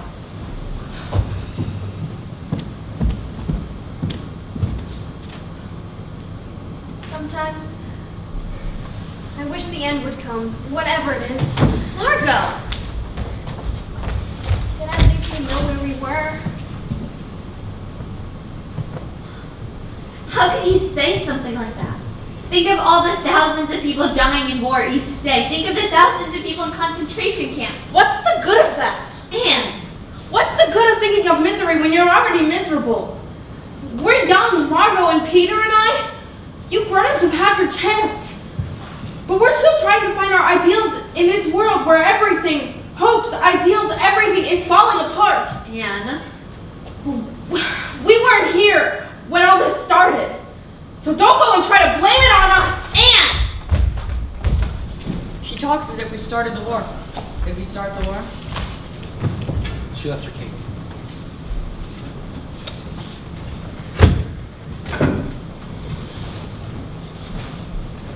You left this. Thanks.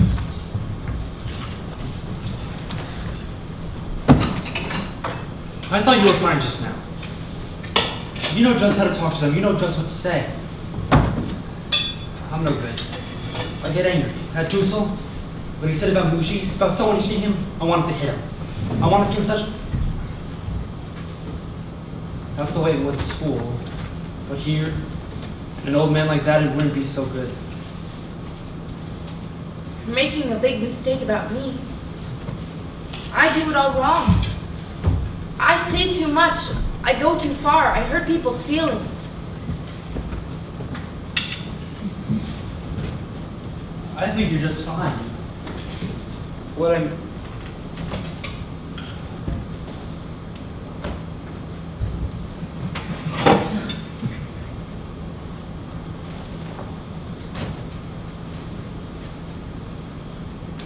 Do you mean it, Peter? Do you really mean it? I said it, didn't I? Thank you. You got quite a collection. Would you like some for your room? I could give you some. Heaven knows you spend enough time in there. Doing heaven knows what. It's easier. A fight breaks, or an argument, I duck in there. You're lucky having a room to go to. His lordship is always in here. I hardly ever get a moment to myself. When a fight starts out, I can't run away. I have to stand there and take it. You gave some of it back just now. I get so mad. They have their opinions on everything figured out, and we're just trying. We have problems in here that no one our age has ever had. And just when you think you've solved one, something comes along, and bang, you have to start all over again.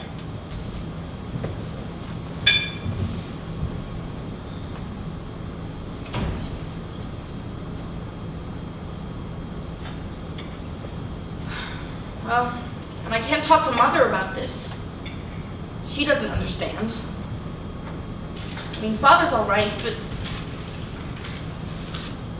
I can talk to him about almost anything, except Mother. He won't talk to me about her. I don't think you can be really intimate with anyone if he holds something back. Do you? I think your father's just fine. Oh, he is, Peter, he is. He's the only one who makes me feel as if I have any sense. But anyway, Nothing can take the place of school and friends your own age or near your age. Can it? I suppose you miss your friends and all. It isn't just... Isn't it funny? Here you and I have spent every minute together for almost a year and a half, and yet this is the first time we've ever really talked. It helps to have someone to talk to. It helps to have somewhere to let off steam. Well, if you ever want to let off steam, you can come into my room. I can get up an awful lot of steam. You'll have to be careful how you say that. It's all right with me. You mean it, Peter? I said it, didn't I?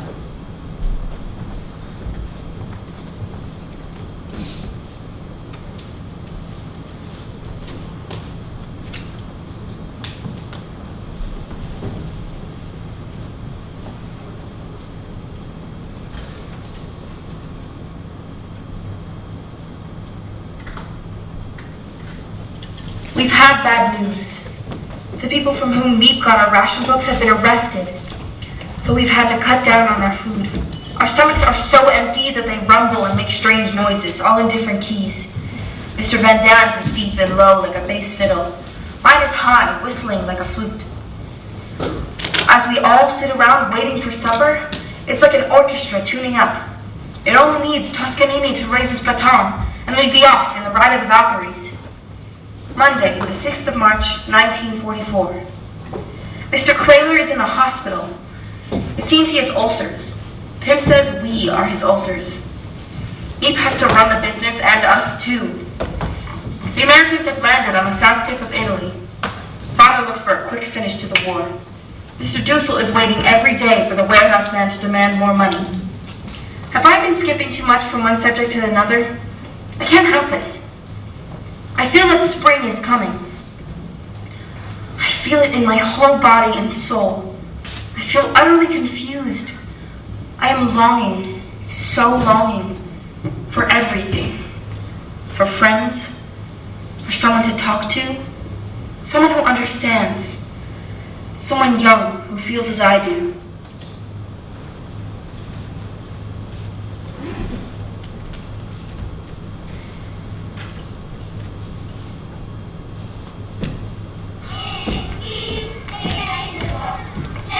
No, Mr. Dussel, I'm not ready yet. Does this look all right? It's fine. You barely even looked. Of course I did. It's fine.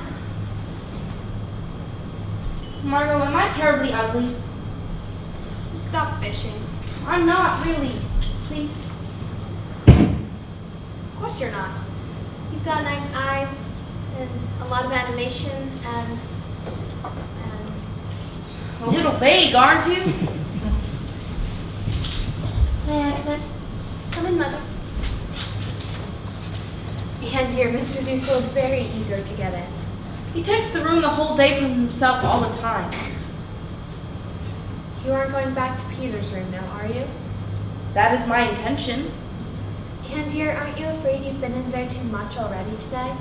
I have been there exactly twice. Once to get the dictionary, and then the other time was 3/4 of an hour before supper. Aren't you afraid that you're bothering him? Mother, I have some intuition. Then please just do me this one favor. Leave the door open when you go in. It's giving Miss Van Dan an opportunity to be unpleasant. Mrs. Van Dan doesn't need an opportunity to be unpleasant. All right. I'm sorry, Mother. I'm not going to let Petronella Van Dan spoil my friendship with Peter.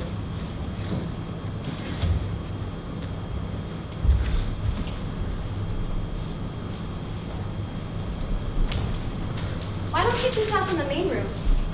It'd save a lot of trouble. It's hard on Mother, having to listen to those word remarks from Mrs. Van Dan and not say a word. Why doesn't she say a word? It seems ridiculous to just take it and take it. You don't understand Mother at all, do you? She's not like that. It's just not in her nature to fight back. Anyway, the only one I worry about is you. I feel awfully guilty about you. What about? Every time I go into Peter's room, I fear I may be hurting you. I know if it were me, I'd be wild. I'd be terribly jealous if it were me. Well, I'm not.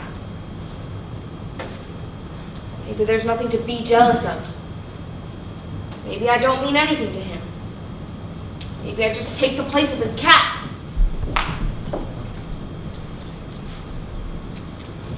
Wouldn't you like to come in with us?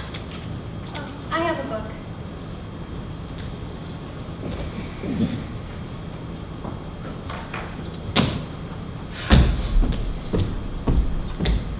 Will you please let me in my room? Just a minute, dear Dussel. Well, here I go. Off to run the gauntlet. Oh, thank you so much.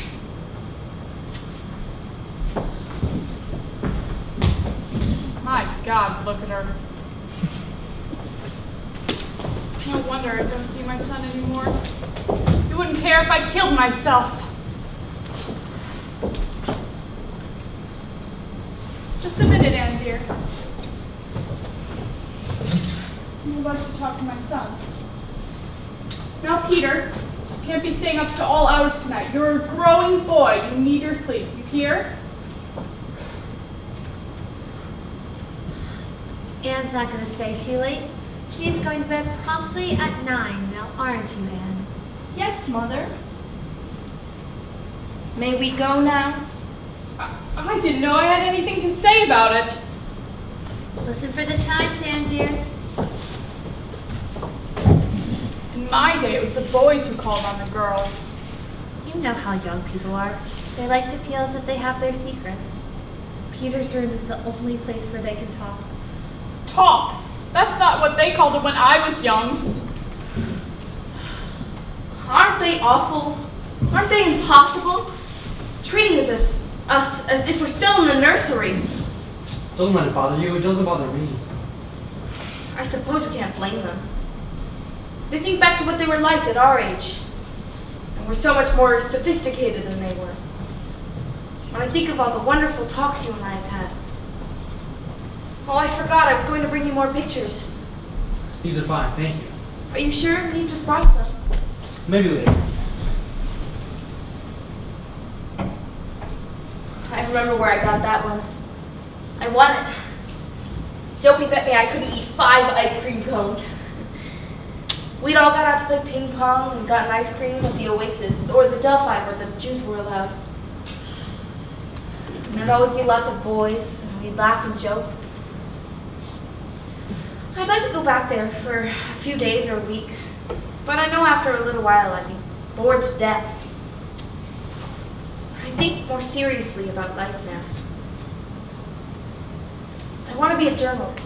I'd love to write. What about you? Oh, I don't know. I suppose I'll go off on a farm or someplace that doesn't require much brains. Don't say that. You've got the most awful inferiority complex. I know I'm not smart. That isn't true. You're smarter than I am in lots of things. Arithmetic and algebra. Well, you're 10 times better than I am at algebra.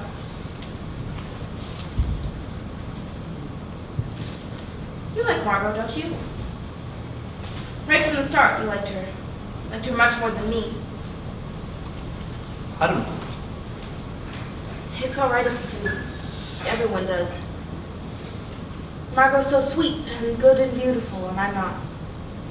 I wouldn't say that. No, it's true. I'm not. I know I'm not. I've never been a beauty, and I never will be. I don't agree at all. I think you're pretty. That's not true. And another thing. You've changed. From our first I mean. I have? I used to think you were awful noisy. Then what do you think now, Peter? How have I changed? Well, quieter. I'm glad you don't just hate me. Well, I never said that. I bet when you get out of here, you'll never think of me again. That's not true. Oh, sure, when you go back to all your friends, you'll say, now what did I ever see in that Mrs. Quacktwat? Well, I haven't got any friends. That isn't true, Peter. Everyone's got friends. Not me. I don't want any anyways. I get along fine without them. Does that mean you can get along fine without me? Well, if everyone was like you, things would be different.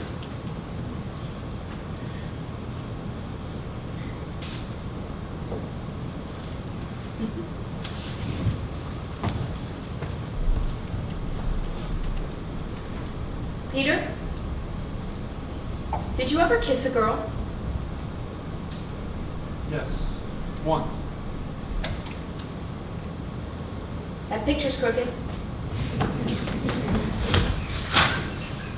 Was she pretty? The girl you kissed? I don't know. I was blindfolded. I was at a party. One of those kissing games. Oh, well, I don't suppose that really counts, does it? It didn't with me. I've been kissed twice. Once a man I'd never met kissed my cheek when he picked me up off the ice and I was crying. And the other was Mr. Koufius, a friend of father's, who kissed my hand. I don't suppose you think those would count. I wouldn't say so. I know almost for certain that Margot would never touch a man unless she was engaged to him. And I'm almost sure that the same was with Mother before Pin. But I don't know. It's so difficult to think what's right when the world is falling around our ears. And you... Well, what do you think? Well, I suppose it depends on the girl. Some girls, no matter what they do, it's wrong. And other girls, well, I suppose it wouldn't be wrong with them. I always thought... 9 o'clock. I have to go.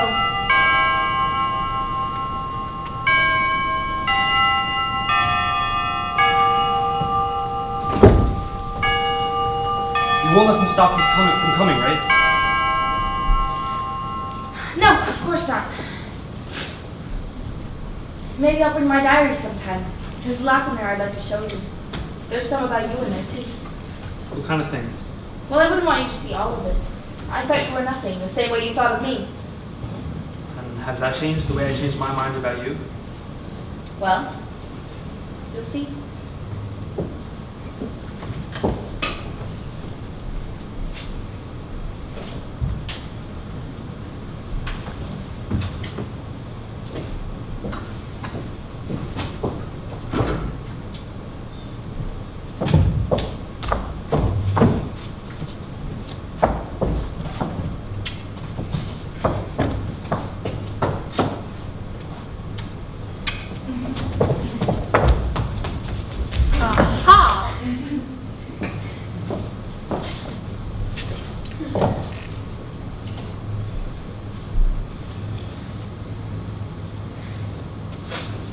By this time, we all know each other so well that if anyone starts to tell a story, the rest can finish it for him.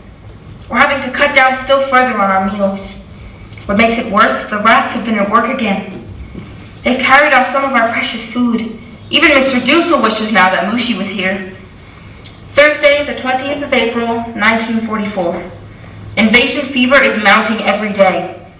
Meade tells us that people outside talk of nothing else. For myself, life has become much more pleasant. I often go to Peter's room after supper. Oh, don't think I'm in love, because I'm not. But it does make life more bearable to have someone with whom you can exchange your views. No more tonight. P.S. I must be honest. I must confess that I actually live for the next meeting. Is there anything lovelier than to sit under the skylight and feel the sun on your cheeks and have a darling boy in your arms? I admit now that I am glad the Van Dams had a son and not a daughter. I've outgrown another dress. That's the third. I'm having to wear Margot's clothes after all. I'm working hard on my French and am now reading La Belle Nivernais.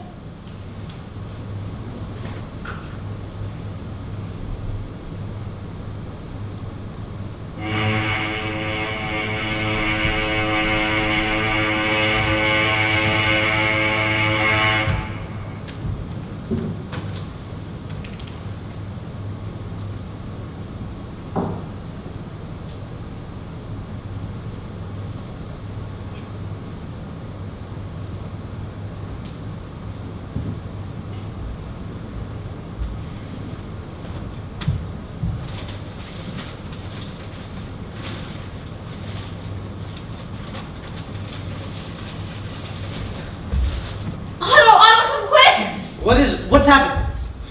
The food! He's stealing the food!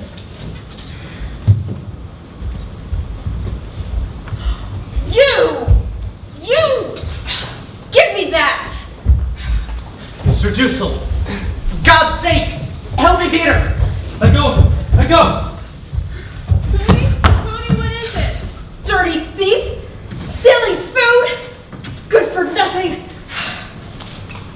It was you, and all this time we thought it was the rats! Mr. Van Daan, how could you? I'm hungry. We're all hungry. The children, I see them getting thinner and thinner each day. Your own son, Peter? I hear him groan and he sleep, he's so hungry. And you? You steal the food that should go to them. He's a big man. He's used to more. And you're worse than he is.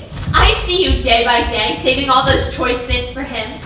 And I've held my tongue, but not any longer. I want you out. I want both of you out. Edith! Out.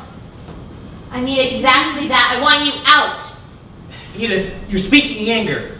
You cannot mean what you say. I mean it. I want them out. For 2 long years, we've lived here, side by side. We've managed to respect each other's likes, and we've lived at peace. Now we're just gonna throw it all away?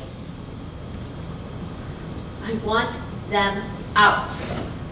You put us out? On the streets? There are other hiding places. A cellar, a closet. We have no money left to even pay for that. I'll give you money out of my own pocket. I'll give it gladly.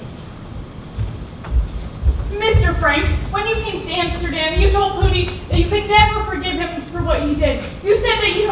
If my husband ever had any debt to you, he's paid it over and over. I've never seen you like this. I don't know you. I should have said something a long time ago. Can't be nice to some people. If you hadn't come, there'd be food enough for all of us. We don't need the Nazis to destroy us. We're destroying ourselves. Take this. Give it to me. She'll find you a new place. Mother, you're not putting Peter out. Peter hasn't done anything. Of course, I'm not putting Peter out. When I say the children, I mean Peter too.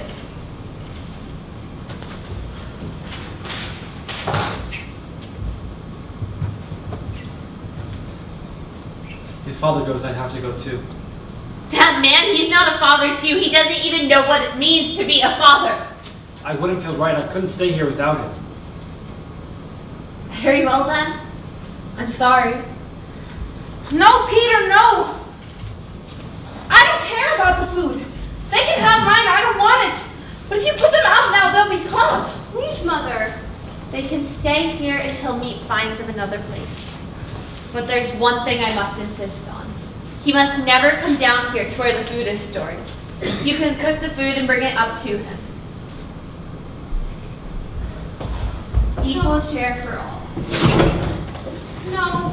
No, we haven't sunk in so far. We're going to find a handful of rotten potatoes. Mr. Frank, Mrs. Frank, Margot, Anne, Mr. Van Daan, Mrs. Van Daan.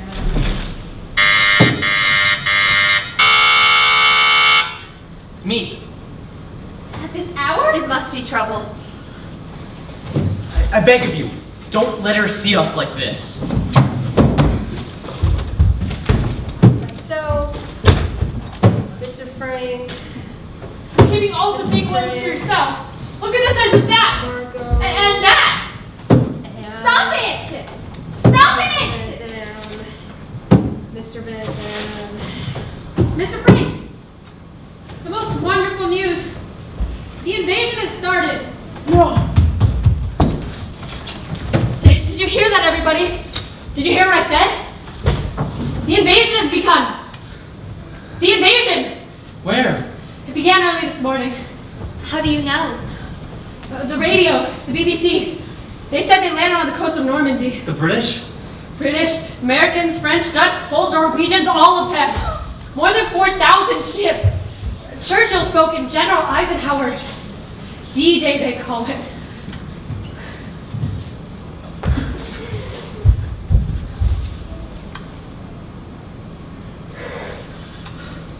Thank God it's come.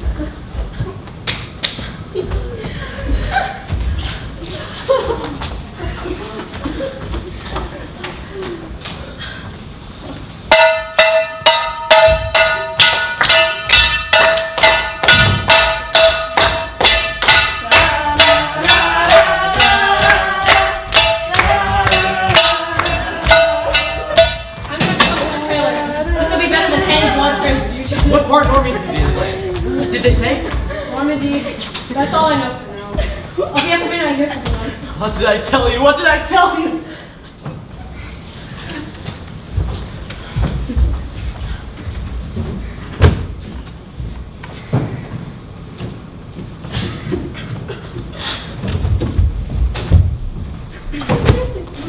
What happened? Please, I'm so ashamed. Oh, for God's sake. Don't, Boogie. It doesn't matter now. Did you hear what we've said? The invasion has begun. We're gonna be liberated. This is a time to celebrate. To steal bread from children. We've all done things we're ashamed of. Look at me and the way I've treated Mother. How awful I was to her. Hanukkah, no. It's true, Mother, I was awful. Not like me. No one's as bad as me. Oh, stop it. Here. Snaps. Behind.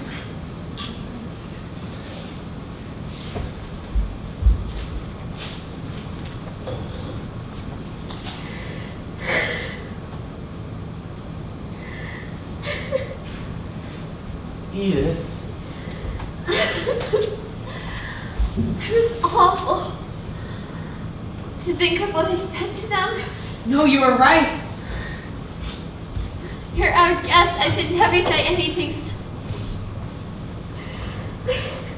Stop it. You're ruining the whole invasion.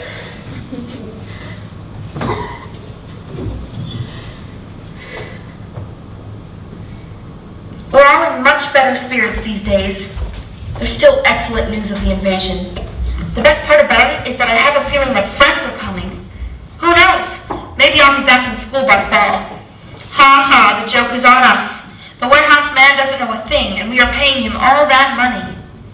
Wednesday, the 2nd of July, 1944.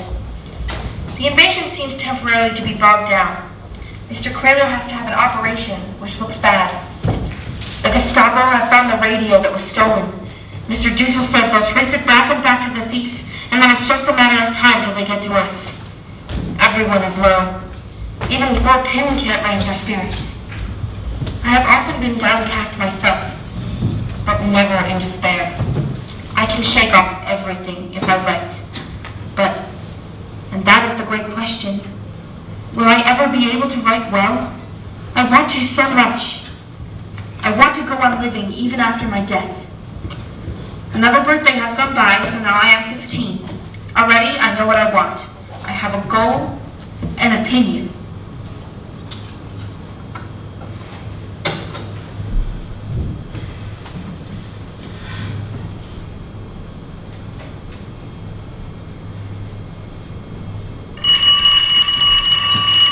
There it is again. The telephone. Mr. Frank, do you hear? Yes, I hear it. But this is the third time, Mr. Frank. The third time in quick succession. You're wasting your breath. I tell you, Mr. Frank, something has happened. For 3 days now, Meep hasn't been to see us. And today, not a man has been in the building. Mr. Kraler's dead. That's the only explanation. Mr. Kraler's dead, and they've closed down the building, and Meep's trying to tell us. Never telephone us. Perhaps we lost track of the days. You with the diary there, what day is it? I don't lose track of the days. I know exactly what day it is. It's Friday. Friday, the 4th of August. Friday, and not a man at work. I beg of you, Mr. Frank, please answer it. No. You don't have to speak, just pick it up and listen to see if it's me. No, I'd never do anything that let anyone know that someone was living here. Mr. Frank is right. There's no need to tell us what side you're on. I believe if we wait patiently and quietly, help will come.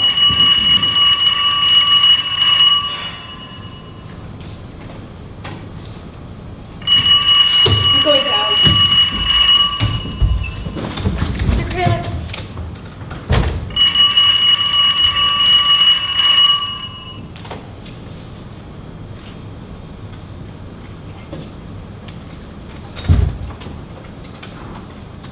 It's too late. So we just wait here until we die? I can't stand it. I'll kill myself. I'll kill myself. Stop it. I think you want me to die. I think you'd be glad if I did. Whose fault is it that we're here? We could have been safe somewhere in America or Switzerland. But you couldn't leave your precious things. No, you wouldn't leave when I wanted to go. You couldn't leave your precious furniture. Don't touch me!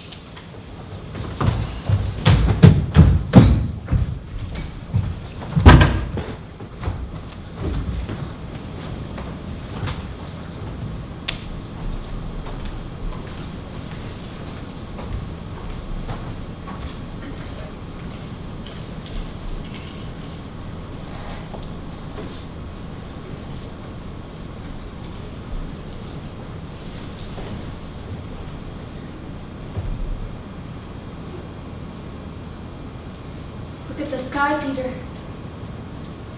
And the clouds. It's beautiful. You know what I do when I feel as if I can't be cooped up in here for one more minute? I think myself out. I think myself on a walk in the park where I used to go with Pin. The violets and the chrysanthemums all blooming. You know the best part about thinking yourself out? You can have it any way you'd like. With violets and crocuses and roses all blooming at the same time. It's funny, I used to take it all for granted. Now I've gone crazy about anything having to do with nature. Haven't you? I've just gone crazy. If we spent 2 years here, and all for what? If something doesn't happen quick, I don't know how much more of it I could take.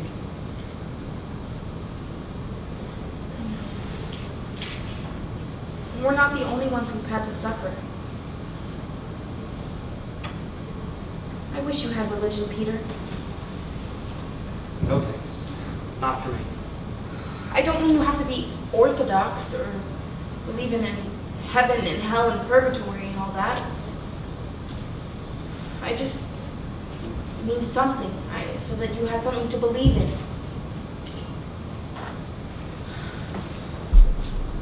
When I think of all that's out there, the flowers and the trees and seagulls, and I think of the dearness of you, Peter, and the goodness of all the people we know, me, Dirk, Mr. Krahler, the vegetable man.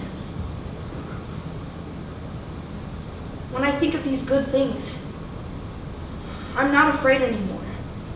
I find myself and God. That's fine.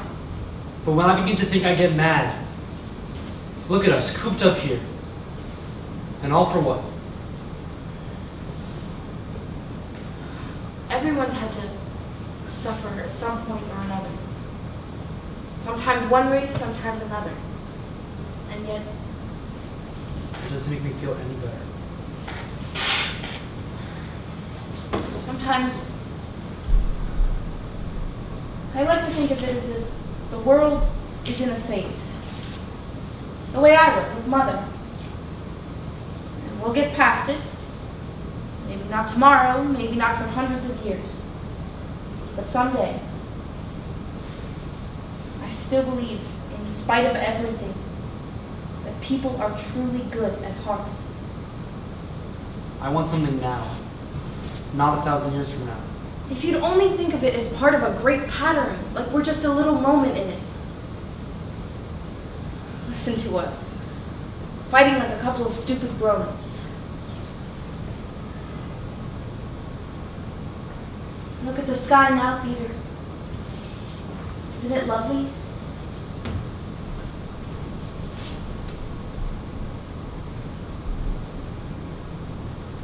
Someday, when we're out of here, I hope to.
For the past 2 years, we've lived in fear. Now, we can live in hope.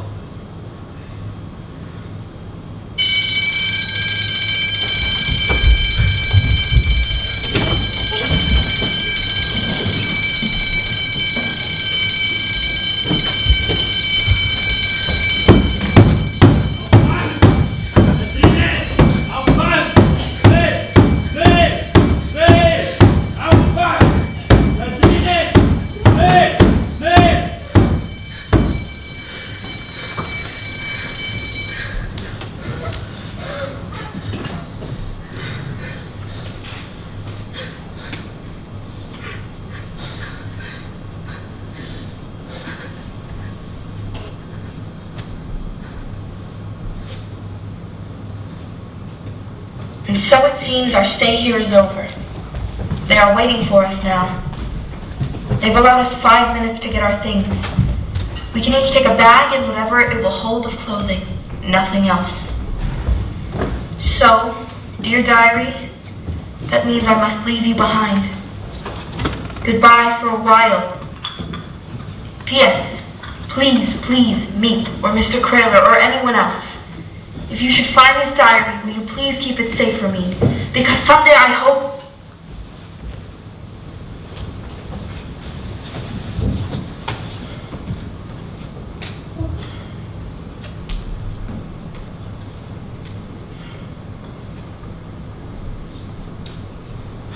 No more.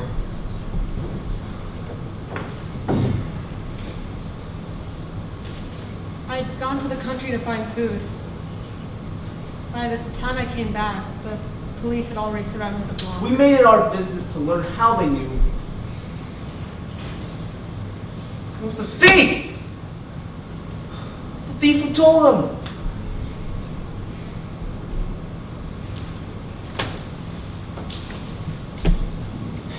You know, it's strange to say that anyone could be happy in a concentration camp, but Anne was really happy when we first arrived in our camp in Holland. After 2 long years of being shut up in these rooms, she could finally be out in sunshine and nature that she loves so much. A little more. Yes, thank you.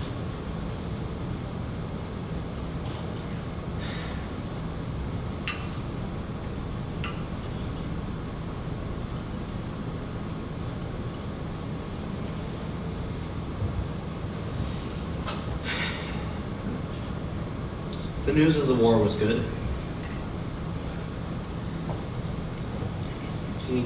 The Americans and British, they were sweeping through Italy. We thought for sure they'd reach us in time.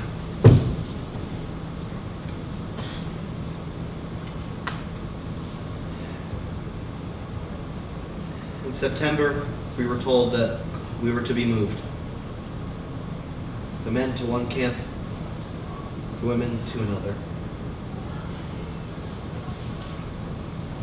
I went to Auschwitz.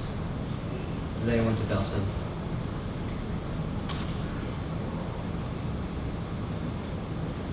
In January, we were freed.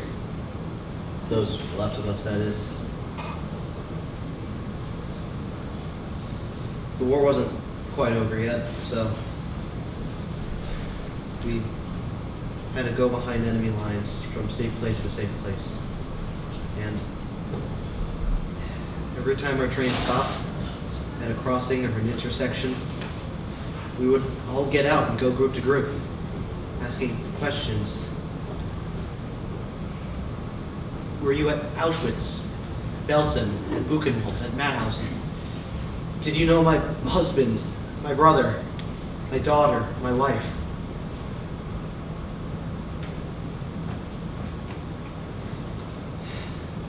That's how I found out about my wife's death. With Margot's, Van Dan's, Peter, Dussel.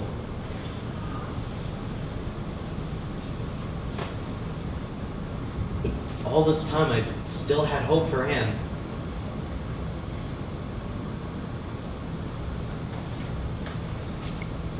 Yesterday, I went to Rotterdam. I heard there was a woman there who was at Belsen with Anne.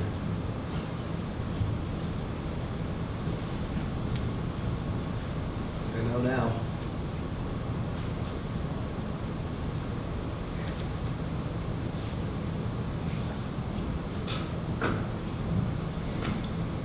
I still believe, in spite of everything, that people are truly good at heart.